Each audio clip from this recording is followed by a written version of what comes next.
এই পূর্ণিমার চাঁদ সাক্ষী থাক, আমি তোমাকে শুধু মা নয়, জীবনসঙ্গী হিসেবে চাই। গতকাল পূর্ণিমা ছিল। ছাদে গিয়েছিলাম কাপড় নামাতে। চাঁদের আলো সারা ছাদ রূপালী হয়ে আছে। ছেলে হঠাৎ ছাদে উঠে এল। মা, কি সুন্দর চাঁদ! হ্যাঁ, খুবই সুন্দর গো। দুজনেই চাঁদের দিকে তাকিয়ে দাঁড়ালাম। হঠাৎ ছেলে আমার পাশে এসে দাঁড়িয়ে বলল, মা, এই চাঁদের আলো তোমাকে আরও সুন্দর লাগছে গু। আমি হাসলাম। বাজে কথা বলিস না গি। না মা, আমি সত্য বলছি। তুমি জানো, আমি প্রতি পূর্ণিমার রাতে ছাদে এসে চাঁদের কাছে একটা ইচ্ছা প্রকাশ করি গি। কি ইচ্ছা? ছেলে আমার হাত ধরল। ইচ্ছা করি তুমি আমার স্ত্রী হও। এই পূর্ণিমার চাঁদের মতো পূর্ণ হোক আমাদের জীবন। আমার হাত তার হাত থেকে ছাড়ানোর চেষ্টা করলাম। কিন্তু সে আরও শক্ত করে ধরল। মা, আমি জানি এটা অস্বাভাবিক। কিন্তু এই চাঁদ সাক্ষী, আমি তোমাকে একজন পুরুষের মতো ভালোবাসি। চাঁদের আলো আমার মুখে পড়ছিল। ছেলের চোখেও সেই আলোর প্রতিফলন। আমি তোমাকে বিয়ে করতে চাই। আমরা এই বাড়ি ছেড়ে অন্য কোথাও চলে যাব। নতুন নাম নিয়ে, নতুন পরিচয় নিয়ে। কি তুই কি বলছিস জানিস? আমি জানি মা। কিন্তু ভালোবাসায় কোনো বাধা মানে না। এই চাঁদের মতো আমাদের ভালোবাসাও পূর্ণতা পাবে গি। রাতের হাওয়া আমার শাড়ি উড়িয়ে দিচ্ছিল। ছেলের কথা আমার কানে বাজছিল। চাঁদ দেখে আর ভালো লাগছিল না। ছাদ থেকে নেমে গেলাম। এই গল্পটি সম্পূর্ণ শুনলে আপনাদের পানি অটোমেটিক বের হয়ে যাবে, সো যত দ্রুত সম্ভব হাতের কাছে টিস্যু নিয়ে বসে পড়ো। বিছানার চাদর যেন নষ্ট না হয় সেটা সম্পূর্ণ খেয়াল রাখার অনুরোধ জানিয়ে গল্পটি এখন শুরু করব। তার আগে সর্বশেষ অনুরোধ, দয়া করে এমন পানি বের করার গল্প নিয়মিত শুনতে আমাদের চ্যানেলটি সকলেই সাবস্ক্রাইব করুন। ধন্যবাদ। হ্যালো বন্ধুরা, আমার নাম অনুপমা দাস। আমার বয়স ৩৯ বছর। আমার স্বামীর নাম সুব্রত দাস, বয়স ৫২ বছর। আমাদের ২ সন্তান, সৌমিত্র আর রিমা। সৌমিত্র ২১ বছর বয়সী, ইউনিভার্সিটিতে পড়ে। রিমা ১৪ বছর বয়সী, হাই স্কুলে যায়। আজ যে ঘটনা বলবো সেটা আমার জীবনে ঘটা সবচেয়ে রহস্যময় ও রোমাঞ্চকর অভিজ্ঞতা। মনে হচ্ছিল যেন কোনো গোয়েন্দা উপন্যাসের পাতা থেকে বেরিয়ে এসেছে বাস্তবতায়। গল্পটা শুরু হলো গত মাসের পূর্ণিমার রাতে। সেদিন আমি স্বামীর অফিসের বার্ষিক অনুষ্ঠান থেকে ফিরে এসেছিলাম রাত ১০টার সময়। সৌমিত্র আর রিমা তখন নিজেদের রুমে পড়াশোনা করছিল। স্বামী সুব্রত বাহিরে কোনো একটা জরুরি কাজে গেছেন, দেরি করে ফিরবেন বলে জানিয়ে গেছেন। আমি সন্ধ্যার শাড়ি ছেড়ে সাধারণ পোশাক পরে নিলাম। একটু বিশ্রাম নেওয়ার জন্য ব্যালকনিতে গেলাম। পূর্ণিমার চাঁদ তখন আকাশের মধ্যখানে। চাঁদের আলো সারা আঙিনা রূপালী হয়ে আছে। হঠাৎ করে আমার কানে ভেসে এল একটা অদ্ভুত আওয়াজ। মনে হলো কেউ যেন আমার নাম ডাকছে। কিন্তু স্বর চেনা লাগছে না। আওয়াজটা আসছে আমাদের বাগানের দিক থেকে। অনুপমা, অনুপমা ঘ। আমি ব্যালকনি থেকে নিচের দিকে তাকালাম। কিন্তু কাউকে দেখলাম না। চাঁদের আলো, বাগানের গাছপালা স্পষ্ট দেখা যাচ্ছে। কিন্তু কোনো মানুষের ছায়া নেই। আবার আওয়াজ এল, অনুপমা, নিচে নেমে এসো গু। এবার মনে হলো আওয়াজটা আসছে বাগানের শেষ প্রান্তে থাকা পুরনো আমগাছটার নিচ থেকে। আমি দ্বিধায় পড়ে গেলাম। এত রাতে একা নিচে যাওয়া ঠিক হবে কিনা। কিন্তু কৌতূহল আমাকে তাড়া করতে লাগল। কে আমাকে ডাকছে এত রাতে? আর কেনই বা এমন রহস্যময় ভঙ্গিতে? আমি ধীরে ধীরে সিঁড়ি দিয়ে নেমে বাগানে গেলাম। চাঁদের আলো, চারদিক পরিষ্কার দেখা যাচ্ছে। আমগাছের দিকে এগিয়ে গেলাম। আমগাছের নিচে গিয়ে দেখি একটা পুরনো কাঠের চেয়ার রাখা আছে। চেয়ারের উপর একটা সাদা কাগজ রাখা। আমি কাগজটা হাতে নিলাম। কাগজে সুন্দর হাতের লেখায় লেখা ছিল, প্রিয় অনুপমা, তুমি যে রহস্যের সন্ধান করছ তার সূত্রপাত আজ থেকে। তোমার পরিবারের সাথে জড়িত একটি গোপন বিষয় আছে যা তুমি জানো না। যদি সত্য জানতে চাও তাহলে আগামীকাল রাত একই সময়ে এখানে আসবে। সাথে নিয়ে আসবে তোমার বিয়ের ফটো অ্যালবাম। কাগজে কোনো স্বাক্ষর ছিল না। শুধু শেষে একটা ছোট্ট চাঁদের ছবি আঁকা ছিল। আমার হাত কাঁপছিল। এ কী ধরনের রহস্য? কে জানে আমার পরিবারের ব্যাপারে? আর বিয়ের অ্যালবাম কেন চাইছে? আমি চারদিকে তাকালাম। কোথাও কেউ নেই। শুধু রাতের নিস্তব্ধতা আর চাঁদের আলো। ভয়ে ভয়ে বাড়িতে ফিরে গেলাম। সৌমিত্র আর রিমা তখনও পড়াশোনা করছে। আমি তাদের কিছু বললাম না। স্বামী সুব্রত ফিরলেন রাত 12টার সময়। আমি তাকে কিছু বলবো কি না ভাবছিলাম, কিন্তু শেষ পর্যন্ত কিছু বললাম না। ভাবলাম প্রথমে দেখি কি হয়। পরদিন সারাদিন আমার মন ভালো ছিল না। বারবার মনে পড়ছিল রাতের ঘটনা। কে আমাকে ডেকেছিল? কী রহস্য আছে আমার পরিবারে? সন্ধ্যার দিকে আমি বিয়ের ফটো অ্যালবামটা বের করলাম। বহুদিন পর অ্যালবাম খুলে দেখছি। এর মধ্যে আমার আর সুব্রতের বিয়ের সব ছবি আছে। আত্মীয় স্বজনদের ছবি আছে। রাত 10টার সময় আমি আবার বাগানে গেলাম। অ্যালবাম নিয়ে গেছি। এবারও আমগাছের নিচে সেই চেয়ার রাখা। আর চেয়ারে আরেকটা কাগজ। কাগজে লেখা ছিল, তুমি এসেছ দেখে ভালো লাগল। এবার অ্যালবাম খুলে পাতা নম্বর 17 দেখো। সেই পাতার তৃতীয় ছবির দিকে মনোযোগ দাও। আমি অ্যালবাম খুলে পাতা 17 খুঁজে বের করলাম। সেই পাতায় আমাদের বিয়ের সময়কার পারিবারিক ছবি আছে। তৃতীয় ছবিতে দেখি আমি আর সুব্রত বসে আছি। আর আমাদের পিছনে দাঁড়িয়ে আছে বিভিন্ন আত্মীয় স্বজন। চাঁদের আলো ছবিটা ভালো করে দেখতে পারছিলাম না। আমি মোবাইলের টর্চ জ্বালিয়ে ছবিটা দেখলাম। হঠাৎ করে আমার চোখ আটকে গেল এক জায়গায়। ছবির একদম ডান পাশে একটু দূরে দাঁড়িয়ে আছে একজন মধ্যবয়সী মহিলা। মহিলাটার মুখ অর্ধেক ছায়ায় ঢাকা। কিন্তু যতটুকু দেখা যাচ্ছে সেটা অদ্ভুত লাগছে। মহিলাটার চোখ দুটো অন্যদের থেকে ভিন্ন। চোখের দৃষ্টি সরাসরি ক্যামেরার দিকে। আর চোখের ভাব এমন যেন সে কিছু জানে যা অন্যরা জানে না। আমি ছবিটা আরও ভালো করে দেখলাম। মহিলাটাকে আমার চেনা মনে হচ্ছে। কিন্তু কোথায় দেখেছি মনে করতে পারছি না। এমন সময় আমার পিছন থেকে একটা কণ্ঠস্বর ভেসে এল, চিনতে পারছ তাকে? আমি চমকে পিছনে ঘুরে তাকালাম। দেখি একজন মহিলা দাঁড়িয়ে আছে। বয়স প্রায় 50-এর কাছাকাছি হবে। লম্বা চুল, পরনে সাদা শাড়ি। চাঁদের আলো তার মুখ স্পষ্ট দেখা যাচ্ছে। আপনি কে? আমি জিজ্ঞেস করলাম। মহিলা হাসল। আমি সেই মানুষ যাকে তুমি ছবিতে দেখছিলে গু। আমি আবার ছবির দিকে তাকালাম। সত্যিই ছবির মহিলা আর সামনের মহিলার মুখ একই রকম। তবে ছবিতে যার বয়স 40-এর কাছাকাছি, সামনের জন এখন 50-এর। কিন্তু এটা কি করে সম্ভব? বিয়েতে তো আপনাকে আমি দেখিনি গি। দেখনি? না দেখার ভান করেছ, মহিলা বলল। আমি বিভ্রান্ত হয়ে গেলাম। আমি বুঝতে পারছি না গি। মহিলা কাছে এসে বসল। অনুপমা, তুমি কি জানো তোমার স্বামীর প্রথম বিয়ে হয়েছিল? আমার মাথা ঘুরে গেল। কি বলছেন আপনি? সুব্রতের প্রথম বিয়ে? এ কি ধরনের কথা? আমি সুব্রতের প্রথম স্ত্রী। আমার নাম প্রীতিলতা গু। মনে হলো যেন মাটি আমার পায়ের নিচ থেকে সরে যাচ্ছে। আমি চেয়ারে বসে পড়লাম। এটা হতে পারে না। সুব্রত আমাকে বলেছে আমিই তার প্রথম স্ত্রী গো। তাহলে সে মিথ্যা বলেছে। আমাদের বিয়ে হয়েছিল আজ থেকে 25 বছর আগে। তোমাদের বিয়ের 3 বছর আগে গু। আমার মনে হচ্ছিল স্বপ্ন দেখছি। কিন্তু আপনি কোথায় ছিলেন এতদিন?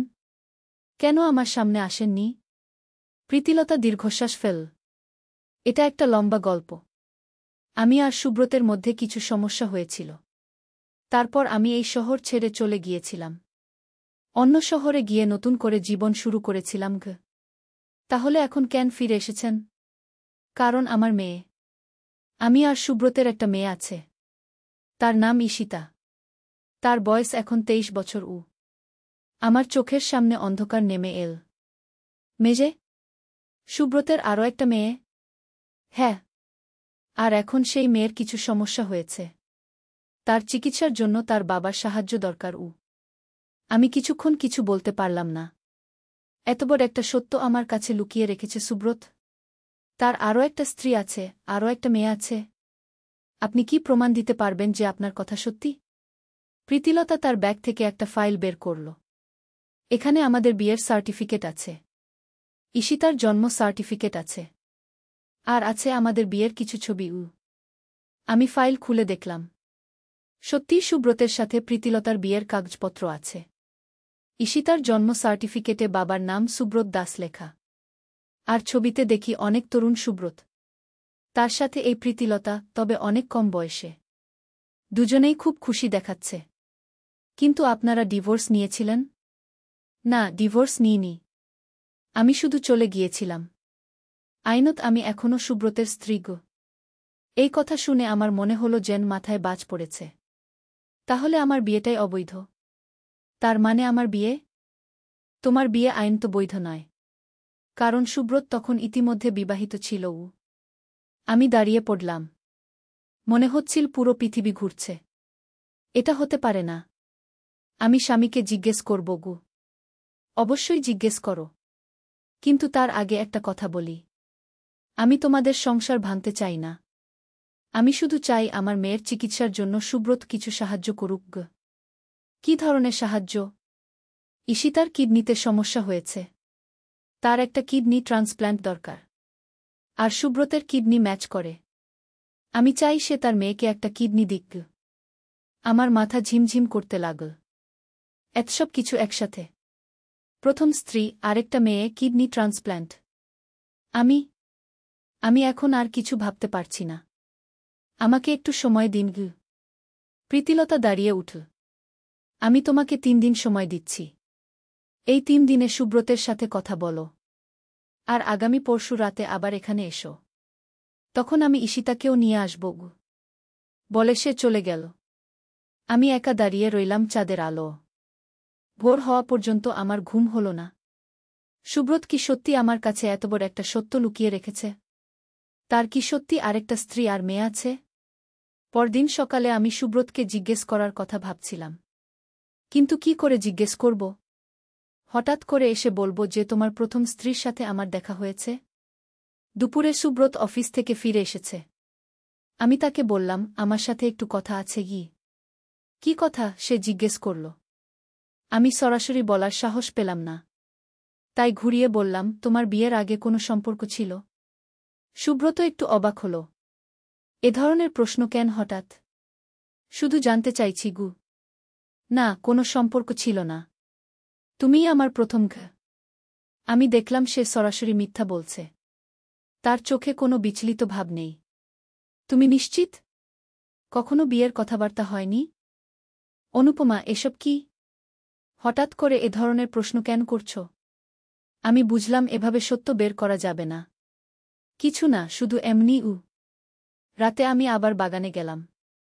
এবার প্রীতিলতা ঈশিতাকে নিয়ে এসেছে। ঈশিতাকে দেখে আমার চোখ ছানাবড়া হয়ে গেল। মেয়েটি দেখতে হুবহু সৌমিত্রর মতো। একই চোখ, একই নাক, একই মুখের গড়ন। যেন সৌমিত্রর বোন। এ হচ্ছে ঈশিতা। তোমার স্বামীর বড় মেয়ে কি? প্রীতিলতা পরিচয় করিয়ে দিল। ঈশিতা খুবই দুর্বল লাগছে। তার মুখ ফ্যাকাশে। চোখের নিচে কালো দাগ। হ্যালো খালা, ঈশিতা ক্ষীণ স্বরে বলল। আমি কিছু বলতে পারলাম না। মেয়েটার অবস্থা দেখে আমার খুব খারাপ লাগছিল। বাবা কি আমাকে চিনবেন? ঈশিতা জিজ্ঞেস করল। আমার গলা শুকিয়ে গেল। তোমার বাবা? তোমার বাবা জানেন যে তোমার এই অবস্থা? প্রীতিলতা বলল, না, সে জানে না। আমি তাকে কিছু বলিনি। কিন্তু এখন আর সময় নেই। ঈশিতার খুব দ্রুত অপারেশন দরকার গু। তুমি কি বাবাকে বলবে আমার কথা? ঈশিতা আমাকে জিজ্ঞেস করল। আমি দেখলাম মেয়েটার চোখে কতটা আশা। আমি চেষ্টা করব গু। প্রীতিলতা বলল, অনুপমা, আমি জানি এটা তোমার জন্য খুব কঠিন। কিন্তু একটা মেয়ের জীবন মৃত্যুর প্রশ্ন। আমি বাড়ি ফিরে গেলাম। কিন্তু ঘুম আসছিল না। ঈশিতার মুখটা বারবার মনে পড়ছিল। পরদিন আমি সিদ্ধান্ত নিলাম সুব্রতকে সব বলব। সন্ধ্যার দিকে সে অফিস থেকে ফিরল। আমি তাকে বসার ঘরে ডাকলাম। সুব্রত, আমার তোমার সাথে একটা গুরুত্বপূর্ণ কথা আছে গি। কি কথা? সে বলল। প্রীতিলতার কথা মনে আছে? সুব্রতের মুখের রং পাল্টে গেল। প্রীতিলতা? কোনো প্রীতিলতা? তোমার প্রথম স্ত্রী প্রীতিলতা গু। সুব্রত চুপ করে রইল কিছুক্ষণ। তারপর বলল, তুমি কি করে জানলে? তার সাথে আমার দেখা হয়েছে। সে ঈশিতাকেও নিয়ে এসেছে গি। সুব্রত মাথা নিচু করে বসল। আমি জানতাম একদিন এই দিন আসবে গু। তুমি কেন আমাকে বলনি? কেন এত বছর লুকিয়ে রেখেছ? কারণ আমি ভয় পেয়েছিলাম। ভেবেছিলাম তুমি আমাকে ছেড়ে চলে যাবে গু। কিন্তু এটা কি ঠিক ছিল? আমার জানার অধিকার ছিল না? সুব্রত উঠে জানালার কাছে গিয়ে দাঁড়াল। অনুপমা, সেই সময়ে প্রীতিলতার সাথে আমার অনেক সমস্যা হয়েছিল। আমরা দুজনেই খুব তরুণ ছিলাম। বুঝতাম না কি করছি। তারপর তারপর একদিন সে হঠাৎ করে বাড়ি ছেড়ে চলে গেল। কোনো চিঠি রেখে যায়নি, কোনো ঠিকানা দেয়নি। আমি তাকে খুঁজেছিলাম কিন্তু পাইনি গিয়ে। আর ঈশিতার কথা জানতে? না, আমি জানতাম না যে প্রীতিলতা গর্ভবতী ছিল। সে আমাকে কিছু বলেনি গি। আমি বুঝতে পারছিলাম সুব্রত সত্যি বলছে। তার কণ্ঠে অনুশোচনা। ঈশিতার খুব খারাপ অবস্থা। তার কিডনি ট্রান্সপ্ল্যান্ট দরকার গু। সুব্রত ঘুরে তাকাল। Kidney transplant? হ্যাঁ। আর তোমার কিডনি ম্যাচ করে কি? সুব্রত দীর্ঘক্ষণ চুপ করে রইল। তারপর বলল, আমি ঈশিতাকে দেখতে চাই। আমি প্রীতিলতাকে খবর দিলাম। পরদিন সন্ধ্যায় তারা আমাদের বাড়িতে এল। সুব্রত যখন ঈশিতাকে দেখল তখন তার চোখে পানি চলে এল। এ আমার মেয়ে। এ দেখতে একদম আমার মতো। ঈশিতা অনেকক্ষণ তার বাবার দিকে তাকিয়ে রইল। তারপর বলল, বাবা, আমি জানতাম তুমি একদিন আমাদের খুঁজে বের করবে গু। সুব্রত মেজেকে কোলে নিল। মাফ করে দাও বাবা। আমি জানতাম না তোমার অস্তিত্বের কথা গু। পরদিন আমরা হাসপাতালে গেলাম। ডাক্তাররা সুব্রতের নানা পরীক্ষা করল। সব রিপোর্টে দেখা গেল তার কিডনি ঈশিতার সাথে পারফেক্ট ম্যাচ। অপারেশনটা ঝুঁকিপূর্ণ, ডাক্তার বলল। কিন্তু ঈশিতার জন্য এটাই একমাত্র আশা গু। সুব্রত বলল, আমি রাজি। আমার মেয়ের জন্য আমি যা করতে পারি তাই করব গু। অপারেশনের আগের রাতে আমরা সবাই হাসপাতালে ছিলাম। সৌমিত্র আর রিমাও এসেছে। তারা ঈশিতার সাথে পরিচিত হল। এখন থেকে ঈশিতা আমাদের বড় বোন, রিমা বলল। সৌমিত্র বলল, দিদি, তোমার ঠিক হয়ে যাবে। বাবা তোমাকে সুস্থ করে দেবে গি। প্রীতিলতা আমার কাছে এল। অনুপমা, তোমাকে অনেক ধন্যবাদ। তুমি না থাকলে এটা সম্ভব হতো না গি। আমি বললাম, আমরা একটা পরিবার। পরিবারের কেউ বিপদে থাকলে সবাই মিলে সাহায্য করতে হয় গি। পরদিন সকালে অপারেশন শুরু হল। দুটো আলাদা থিয়েটারে সুব্রত আর ঈশিতার অপারেশন হচ্ছিল। আমরা সবাই বাইরে অপেক্ষা করছিলাম। প্রীতিলতা অনেক চিন্তিত। আমি তার হাত ধরে বললাম, চিন্তা করো না। সব ঠিক হয়ে যাবে। 6 ঘন্টা পর ডাক্তার বেরিয়ে এল। অপারেশন সফল হয়েছে। দুজনেই ভালো আছে গি। আমরা সবাই খুশিতে আত্মহারা হয়ে গেলাম। কয়েক সপ্তাহ পর সুব্রত আর ঈশিতা দুজনেই পুরোপুরি সুস্থ হয়ে গেল। ঈশিতার মুখে আবার হাসি ফিরে এল। একদিন প্রীতিলতা আমাদের বাড়িতে এল। সে বলল, অনুপমা, আমি এই শহর ছেড়ে চলে যেতে চাই। ঈশিতাও চায়। কেন? তোমরা এখানেই থাকো গো। না, এটা ঠিক হবে না। তোমাদের সংসারে আমরা সমস্যা হয়ে দাঁড়াব। আমি বললাম, তোমরা কোনো সমস্যা নও। আমরা সবাই একসাথে থাকতে পারি গিয়ে। কিন্তু প্রীতিলতা তার সিদ্ধান্তে অটল রইল। কয়েকদিন পর সে আর ঈশিতা আমেরিকা চলে গেল। সেখানে প্রীতিলতার একটা চাকরির সুযোগ হয়েছিল। যাওয়ার আগে ঈশিতা আমাকে বলেছিল, খালা, তুমি আমার দ্বিতীয় মা। তুমি না থাকলে আমি বাঁচতাম না গি। এখন ঈশিতা আমেরিকায় ভালো আছে। মাঝে মাঝে ফোন দেয়, ভিডিও কল করে। সৌমিত্র আর রিমার সাথে নিয়মিত কথা বলে। সুব্রত আর আমার সম্পর্ক আরও গভীর হয়েছে। আমরা দুজনে মিলে সিদ্ধান্ত নিয়েছি আর কোনো গোপনীয়তা রাখব না। এই গল্পের মাধ্যমে আমি বুঝেছি পরিবার মানে শুধু রক্তের সম্পর্ক নয়, ভালোবাসা আর বিশ্বাসের সম্পর্কও। যখন কেউ বিপদে পড়ে তখন সবাই মিলে তার পাশে দাঁড়ানোর নামই পরিবার। কিন্তু এই গল্প এখানেই শেষ নয়। কয়েক মাস পর আরেকটা রহস্যময় ঘটনা ঘটল। একদিন সকালে আমি বাগানে গিয়ে দেখি সেই পুরনো আমগাছের নিচে একটা ছোট্ট বাক্স রাখা। বাক্সের উপর আমার নাম লেখা। আমি বাক্স খুলে দেখি ভিতরে একটা পুরনো ডায়েরি আর একটা চিঠি। চিঠিতে লেখা ছিল, প্রিয় অনুপমা, এই ডায়েরিটি তোমার মায়ের। তোমার মা মারা যাওয়ার আগে এটি আমার কাছে রেখে গিয়েছিলেন। তিনি বলেছিলেন ঠিক সময়ে তোমাকে দিতে। আমি মনে করি এখনই সেই সময়। তোমার মামা অশোক। কিন্তু আমার তো কোনো মামা অশোক নেই। আমার মায়েরও কোনো ভাই ছিল না। আমি ডায়েরি খুলে পড়তে শুরু করলাম। প্রথম পাতাতেই আমার মায়ের হাতের লেখায় লেখা, আমার প্রিয় মেয়ে অনুপমা, যখন তুমি এই ডায়েরি পড়বে তখন হয়তো আমি আর এই পৃথিবীতে থাকব না। কিন্তু কিছু সত্য তোমার জানা দরকার। আমার হাত কাঁপছিল। মায়ের আর কি গোপন কথা আছে? ডায়েরির পরের পাতায় লেখা ছিল, অনুপমা, তুমি আমার নিজের মেয়ে নও। তুমি দত্তক নেওয়া। তোমার আসল মা আমার সবচেয়ে প্রিয় বন্ধু ছিল। তার নাম ছিল মালতী। আমার মাথা ঝিমঝিম করতে লাগল। আমি দত্তক নেওয়া? এটা হতে পারে না। ডায়েরিতে আরও লেখা ছিল, মালতী একটি গোপন প্রেমের সম্পর্কে জড়িয়ে পড়েছিল। তার সন্তান হওয়ার পর সেই ব্যক্তি তাকে ছেড়ে চলে গেল। মালতী খুবই অসুস্থ ছিল। সে আমাকে অনুরোধ করেছিল তোমার দেখভাল করার জন্য। আমি আর পড়তে পারছিলাম না। এতসব কিছু একসাথে। প্রথমে স্বামীর গোপন বিয়ে, তারপর নিজের জন্মের সত্য। আমি ডায়েরি নিয়ে ঘরে গেলাম। সুব্রত অফিসে গেছে। সৌমিত্র আর রিমা স্কুল কলেজে। আমি আবার ডায়েরি খুলে পড়তে শুরু করলাম। মায়ের লেখায় আরও জানলাম, তোমার আসল বাবার নাম দেবব্রত সেন। সে তখন একটি বিশ্ববিদ্যালয়ে পড়াত। খুবই সুদর্শন আর মেধাবী ছিল। কিন্তু চরিত্রে দুর্বল ছিল। মালতী তাকে অনেক ভালোবাসত। কিন্তু যখন সে জানতে পারল মালতী গর্ভবতী, তখন সে পালিয়ে গেল। শুনেছি সে বিদেশে চলে গেছে। তোমার জন্মের সময় মালতী খুবই দুর্বল ছিল। তুমি জন্মানোর 3 দিন পর সে মারা যায়। আমার চোখ দিয়ে পানি পড়ছিল। আমার আসল মা মারা গেছেন আমাকে জন্ম দেওয়ার 3 দিন পরেই। ডায়েরিতে আরও লেখা ছিল, আমি আর তোমার বাবা তোমাকে নিজের সন্তানের মতো ভালোবেসেছি। কখনো বুঝতে দিইনি যে তুমি দত্তক। কিন্তু মনে করেছি একদিন তোমার সত্য জানা উচিতকে। তোমার আসল বাবা দেবব্রত এখন কোথায় আছে জানি না। তবে শুনেছি সে এখন দেশে ফিরে এসেছে। হয়তো তুমি চাইলে তাকে খুঁজে বের করতে পারবে। আমি ডায়েরি বন্ধ করে দিলাম। এত রহস্য, এত গোপনীয়তা। কেন আমার জীবনে এতসব জটিলতা? সন্ধ্যায় সুব্রত এল। আমি তাকে ডায়েরির কথা বললাম। তুমি কি করতে চাও? সুব্রত জিজ্ঞেস করল। আমি জানি না। একদিকে কৌতূহল, অন্যদিকে ভয়। তোমার আসল বাবার খোঁজ নেবে?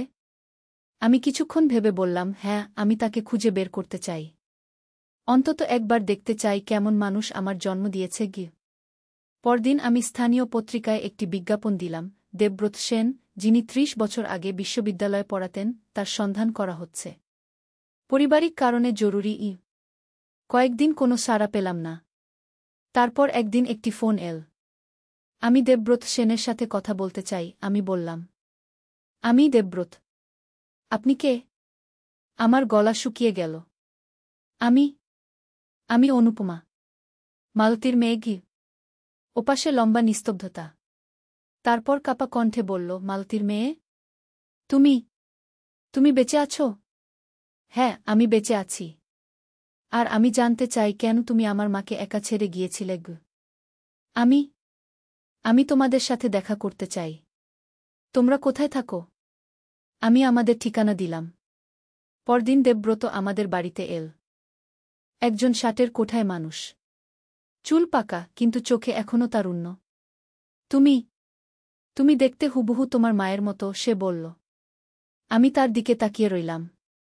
এই মানুষটি আমার আসল বাবা। কেন তুমি আমাদের ছেড়ে গিয়েছিলে? আমি জিজ্ঞেস করলাম।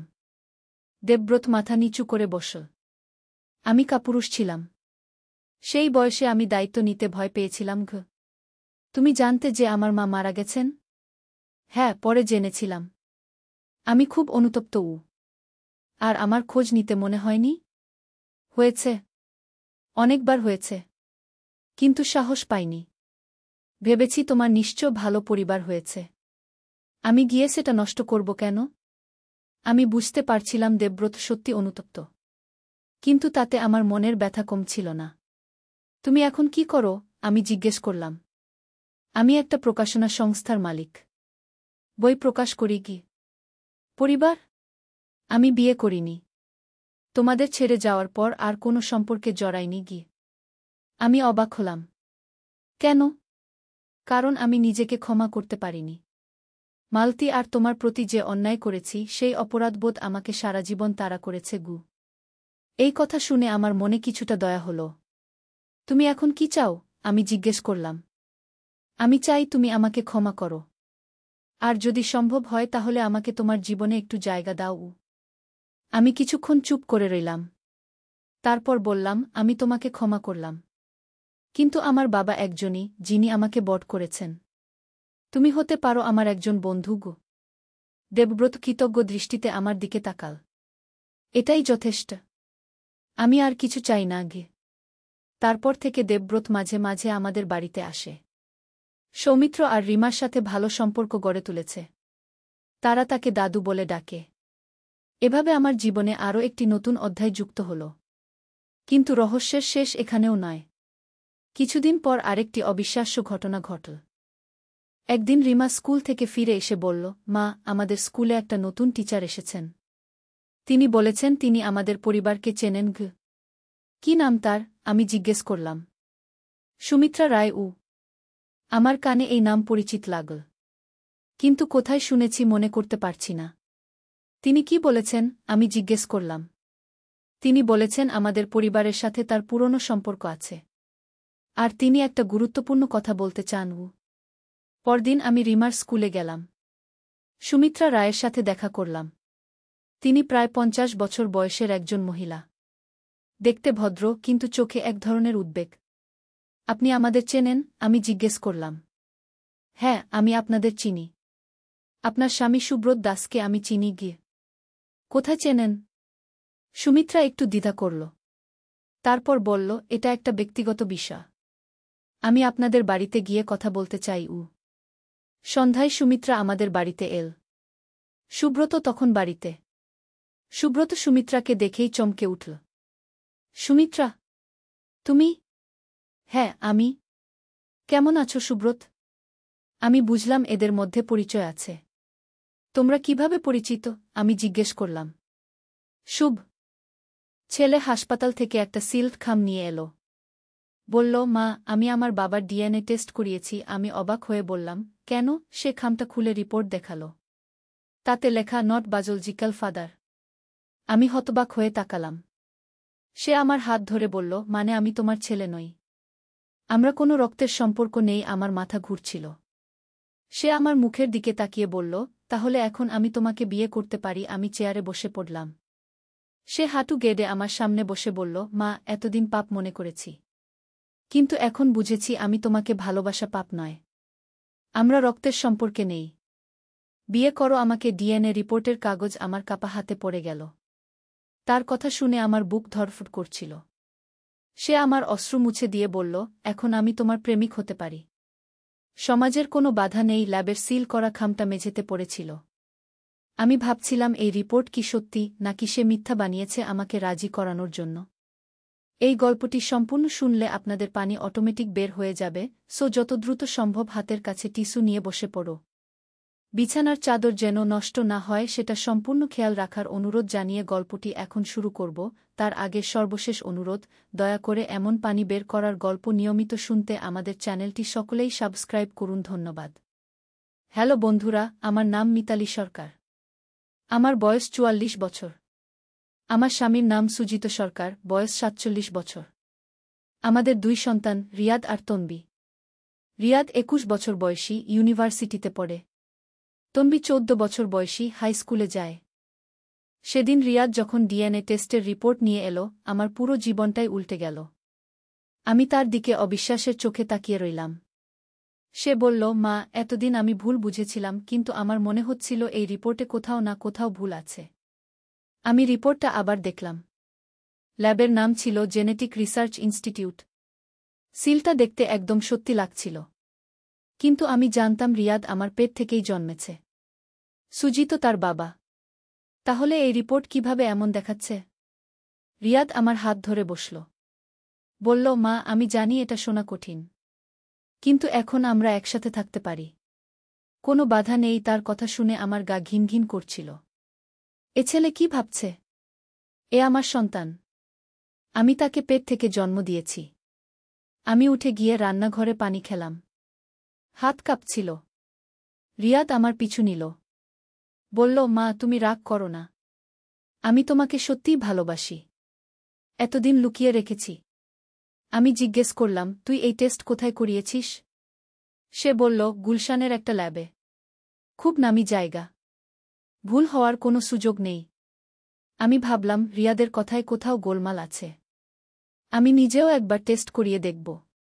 পরের দিন আমি একা একা ধানমন্ডির একটা বড় হাসপাতালে গেলাম। ডাক্তারকে সব বললাম। ডাক্তার বললেন, আপনি ঠিক করেছেন। আবার টেস্ট করা উচিত।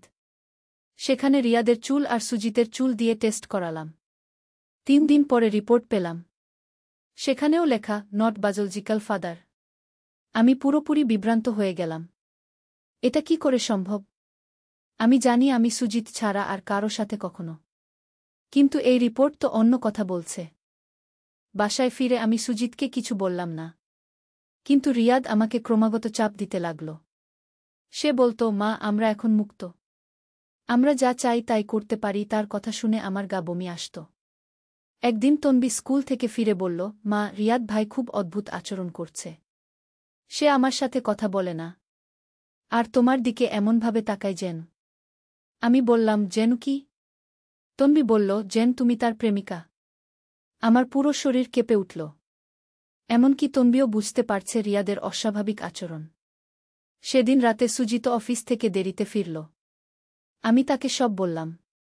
রিয়াদের ডিএনএ টেস্ট, তার অদ্ভুত প্রস্তাব, সবকিছু। সুজিত প্রথমে অবিশ্বাসের সাথে শুনল। তারপর রেগে গেল। বলল, এ ছেলে পাগল হয়ে গেছে। আমি তাকে ঠিক করে দেব। আমি বললাম, না, তার আগে আমরা নিজেরা আরও তদন্ত করি। হয়তো এই রিপোর্টে কোনো গোলমাল আছে। আমরা ঠিক করলাম গোপনে একটা প্রাইভেট ইনভেস্টিগেটর ভাড়া করব। তার নাম আলতাফ হোসেন। অভিজ্ঞ গোয়েন্দা। আমরা তাকে সব খুলে বললাম। আলতাফ ভাই বললেন, এই ধরনের কেস আমি আগেও দেখেছি। কখনো রিপোর্ট জাল হয়, কখনো হাসপাতালে ভুল হয়। আর কখনো আরও বড় কোনো রহস্য থাকে। তিনি বললেন, রিয়াদের সব কার্যকলাপ খেয়াল রাখতে। সে কোথায় যায়, কার সাথে মেশে, কি করে, সব। আমি লক্ষ্য করলাম রিয়াদ প্রায় বাইরে যায়। ফিরে এসে খুশি খুশি থাকে। একদিন আমি তার পিছু নিলাম। দেখলাম সে উত্তরার একটা বাড়িতে গিয়েছে। সেখানে একটা মেয়ে আছে। বয়স হয়তো 23-24। খুব সুন্দরী। আমি আলতাফ ভাইকে জানালাম। তিনি সেই মেয়েটার খোঁজ নিলেন। জানা গেল মেয়েটার নাম রুমানা। সে একটা ল্যাবে কাজ করে। আলতাফ ভাই আরও গভীরে গিয়ে খোঁজ নিলেন। জানা গেল রুমানা জেনেটিক রিসার্চ ইনস্টিটিউটে কাজ করে। ঠিক সেই ল্যাব যেখানে রিয়াদ প্রথম ডিএনএ টেস্ট করিয়েছিল। এবার পুরো ছবিটা পরিষ্কার হতে শুরু করল। রিয়াদ এই রুমানার সাথে পরিচিত হয়েছে। হয়তো প্রেম। আর রুমানা তাকে ভুয়া রিপোর্ট বানিয়ে দিয়েছে যাতে সে আমার কাছে এই অশব্দ প্রস্তাব নিয়ে আসতে পারে। কিন্তু এখনও একটা রহস্য বাকি ছিল। আমি যে দ্বিতীয়বার ধানমন্ডির হাসপাতালে টেস্ট করিয়েছি সেটাতেও তো একই ফলাফল এসেছিল। আলতাফ ভাই সেই হাসপাতালেও খোঁজ নিলেন। জানা গেল রিয়াদ সেখানেও গিয়েছিল আমার টেস্ট করানোর একদিন আগে। ল্যাব টেকনিশিয়ানের সাথে কথা বলেছে। কিছু টাকা দিয়েছে। এতে বোঝা গেল রিয়াদ সেখানেও রিপোর্ট পরিবর্তন করিয়েছে। সে জানত আমি দ্বিতীয়বার টেস্ট করাব। তাই আগে থেকেই ব্যবস্থা করে রেখেছিল। এবার আমার রাগ চরমে পৌঁছাল। রিয়াদ এত বড় একটা ষড়যন্ত্র করেছে শুধু আমাকে তার অশব্দ প্রস্তাবে রাজি করানোর জন্য। সেদিন সন্ধ্যায় রিয়াদ বাসায় ফিরল। আমি আর সুজিত তার জন্য অপেক্ষা করছিলাম। তনবিকে তার বান্ধবীর বাসায় পাঠিয়ে দিয়েছিলাম। রিয়াদ ঘরে ঢুকতেই সুজিত তাকে জোরে একটা চড় মারল। শালা, তোর এত বড় সাহস! তোর মায়ের সাথে এমন কথা বলিস? রিয়াদ অবাক হয়ে গেল। বলল, কি হয়েছে বাবা? আমি তো ডিএনএ রিপোর্ট দেখিয়েছি। আমরা রক্তের সম্পর্কে নেই। আমি বললাম, রিয়াদ, তোর সব ফাঁকি আমরা জানি। রুমানার কথা জানি। ভুয়া রিপোর্টের কথাও জানি। রিয়াদের মুখ ফ্যাকাশে হয়ে গেল। কিছুক্ষণ চুপ থেকে বলল, ঠিক আছে, আমি স্বীকার করছি। আমি রিপোর্ট জাল করিয়েছি। সুজিত চিৎকার করে বলল, কেন? কেন এমন করলি? তোর মায়ের সাথে এমন কথা বলার সাহস পেলি কোথায়? রিয়াদ কাঁদতে শুরু করল। বলল, বাবা, আমি রুমানাকে ভালোবাসি। কিন্তু সে আমাকে বলেছে তার একটা বড় স্বপ্ন আছে। সে বিদেশে যেতে চায়। পড়াশোনা করতে চায়। এর জন্য অনেক টাকা লাগবে। আমি বললাম, তার মানে? রিয়াদ বলল, রুমানা বলেছিল, যদি আমি আমার মা অর্থাৎ তোমাকে বিয়ে করতে পারি, তাহলে তোমার সম্পত্তির অর্ধেক আমার হয়ে যাবে। সেই টাকা দিয়ে সে বিদেশে যেতে পারবে। আমি হতবাক হয়ে গেলাম। এই মেয়ে রিয়াদকে দিয়ে এমন জঘন্য কাজ করিয়েছে। সুজিত বলল, তুই তো পুরোপুরি পাগল হয়ে গেছিস। তোর মাকে বিয়ে করবি? এ কেমন কথা? রিয়াদ বলল, বাবা, রুমানা বলেছিল মা যদি আমাকে বিয়ে করে তাহলে একটা সার্টিফিকেট বিয়ে হবে। আসলে আমরা স্বামী স্ত্রীর মতো থাকব না, শুধু কাগজপত্রে বিয়ে দেখাব, তারপর দ্রুত ডিভোর্স দিয়ে দেব। আমি বুঝলাম এই রুমানা রিয়াদের মস্তিষ্ক সম্পূর্ণ বিকৃত করে দিয়েছে। আমাদের পারিবারিক সম্পত্তি দখল করার জন্য এমন জঘন্য পরিকল্পনা করেছে। আলতাফ ভাই এসে হাজির হলেন। তিনি রুমানার পূর্ণ বিবরণ নিয়ে এসেছিলেন। জানা গেল রুমানা আগেও এমন কাজ করেছে। সে বিভিন্ন ধনী পরিবারের ছেলেদের টার্গেট করে, তাদের দিয়ে পরিবারের সম্পত্তি দখলের চেষ্টা করে। রুমানার আসল পরিচয় হল সে একটা চোরাচালান চক্রের সদস্য। তার কাজ হল বিভিন্ন পরিবারে ঢুকে তাদের সম্পত্তির খবর নেওয়া, তারপর সেই পরিবারের দুর্বল সদস্যদের দিয়ে কাজ করানো। আলতাফ ভাই বললেন, রিয়াদ হয়তো এই চক্রের পরবর্তী টার্গেট ছিল। রুমানা তাকে দিয়ে প্রথমে পারিবারিক সম্পত্তি দখলের চেষ্টা করেছে। যদি সেটা না হতো তাহলে হয়তো আরও বড় কোনো অপরাধে জড়াত। আমরা সবাই মিলে রুমানার বিরুদ্ধে পুলিশে অভিযোগ করলাম। পুলিশ তদন্ত করে জানতে পারল রুমানার চক্র শুধু আমাদের পরিবারকেই টার্গেট করেনি, ঢাকার আরও ৫টি ধনী পরিবারের সাথে এমন করার চেষ্টা করেছে। পুলিশ রুমানা এবং তার সহযোগীদের গ্রেফতার করল। তাদের বিরুদ্ধে জালিয়াতি, প্রতারণা এবং সম্পত্তি দখলের চেষ্টার মামলা হল। রিয়াদ বুঝতে পারল সে কি ভয়ঙ্কর ফাঁদে পড়েছিল। সে আমার আর সুজিতের কাছে ক্ষমা চাইল। বলল, বাবা, মা, আমি বুঝতে পারিনি রুমানা আমাকে ব্যবহার করছে। আমি ভেবেছিলাম সে সত্যিই আমাকে ভালোবাসে। আমি বললাম, রিয়াদ, প্রেমে পড়া কোনো অপরাধ নয়, কিন্তু প্রেমের নামে যে কোনো অন্যায় কাজ করা যায় না। তুই যা করেছিস সেটা সম্পূর্ণ ভুল ছিল। সুজিত বলল, আর যদি কখনো এমন মেয়ের খপ্পরে পড়িস তাহলে প্রথমে আমাদের সাথে কথা বলিস। একা একা সিদ্ধান্ত নিয়ে এমন বোকামি করিস না। রিয়াদ কাঁদতে কাঁদতে প্রতিশ্রুতি দিল যে সে আর কখনো এমন কিছু করবে না। সে আমাদের পরিবারের মর্যাদা রক্ষা করবে। তন্বী সব শুনে বলল, রিয়াদ ভাই, তুমি কি পাগল নাকি? মায়ের সাথে বিয়ের কথা ভেবেছ? এ তো একদম অসম্ভব। রিয়াদ লজ্জায় মাথা নিচু করে রইল। আলতাফ ভাই আমাদের পরামর্শ দিলেন যে কিছুদিনের জন্য রিয়াদকে কোনো সাইকোলজিস্টের কাছে নিয়ে যেতে, কারণ রুমানার প্রভাবে তার মানসিক অবস্থা খারাপ হয়ে গিয়েছিল। আমরা রিয়াদকে ডক্টর রেহানা খানের কাছে নিয়ে গেলাম। তিনি একজন বিখ্যাত সাইকোলজিস্ট। রিয়াদের সাথে কয়েকটি সেশনের পর তিনি বললেন যে রিয়াদের মধ্যে কোনো মানসিক সমস্যা নেই। সে শুধু একটা প্রতারক মেয়ের হাতে পড়ে বিভ্রান্ত হয়েছিল। ডক্টর রেহানা বললেন, রিয়াদ একটা সাধারণ ছেলে, কিন্তু রুমানা তার আবেগকে কাজে লাগিয়ে তাকে ভুল পথে পরিচালিত করেছে। এখন সে সব বুঝতে পেরেছে। এই ঘটনার পর আমাদের পরিবারে অনেক পরিবর্তন এলো। রিয়াদ আগের চেয়ে অনেক বেশি দায়িত্বশীল হয়ে উঠল। সে আমার আর সুজিতের কথা মেনে চলতে শুরু করল। তন্বীও তার দাদা সম্পর্কে নতুন করে ভাবতে শুরু করল। সে বুঝল প্রেমের নামে মানুষ কত ভুল কাজ করতে পারে। কয়েক মাস পর রুমানা এবং তার চক্রের বিচার হল।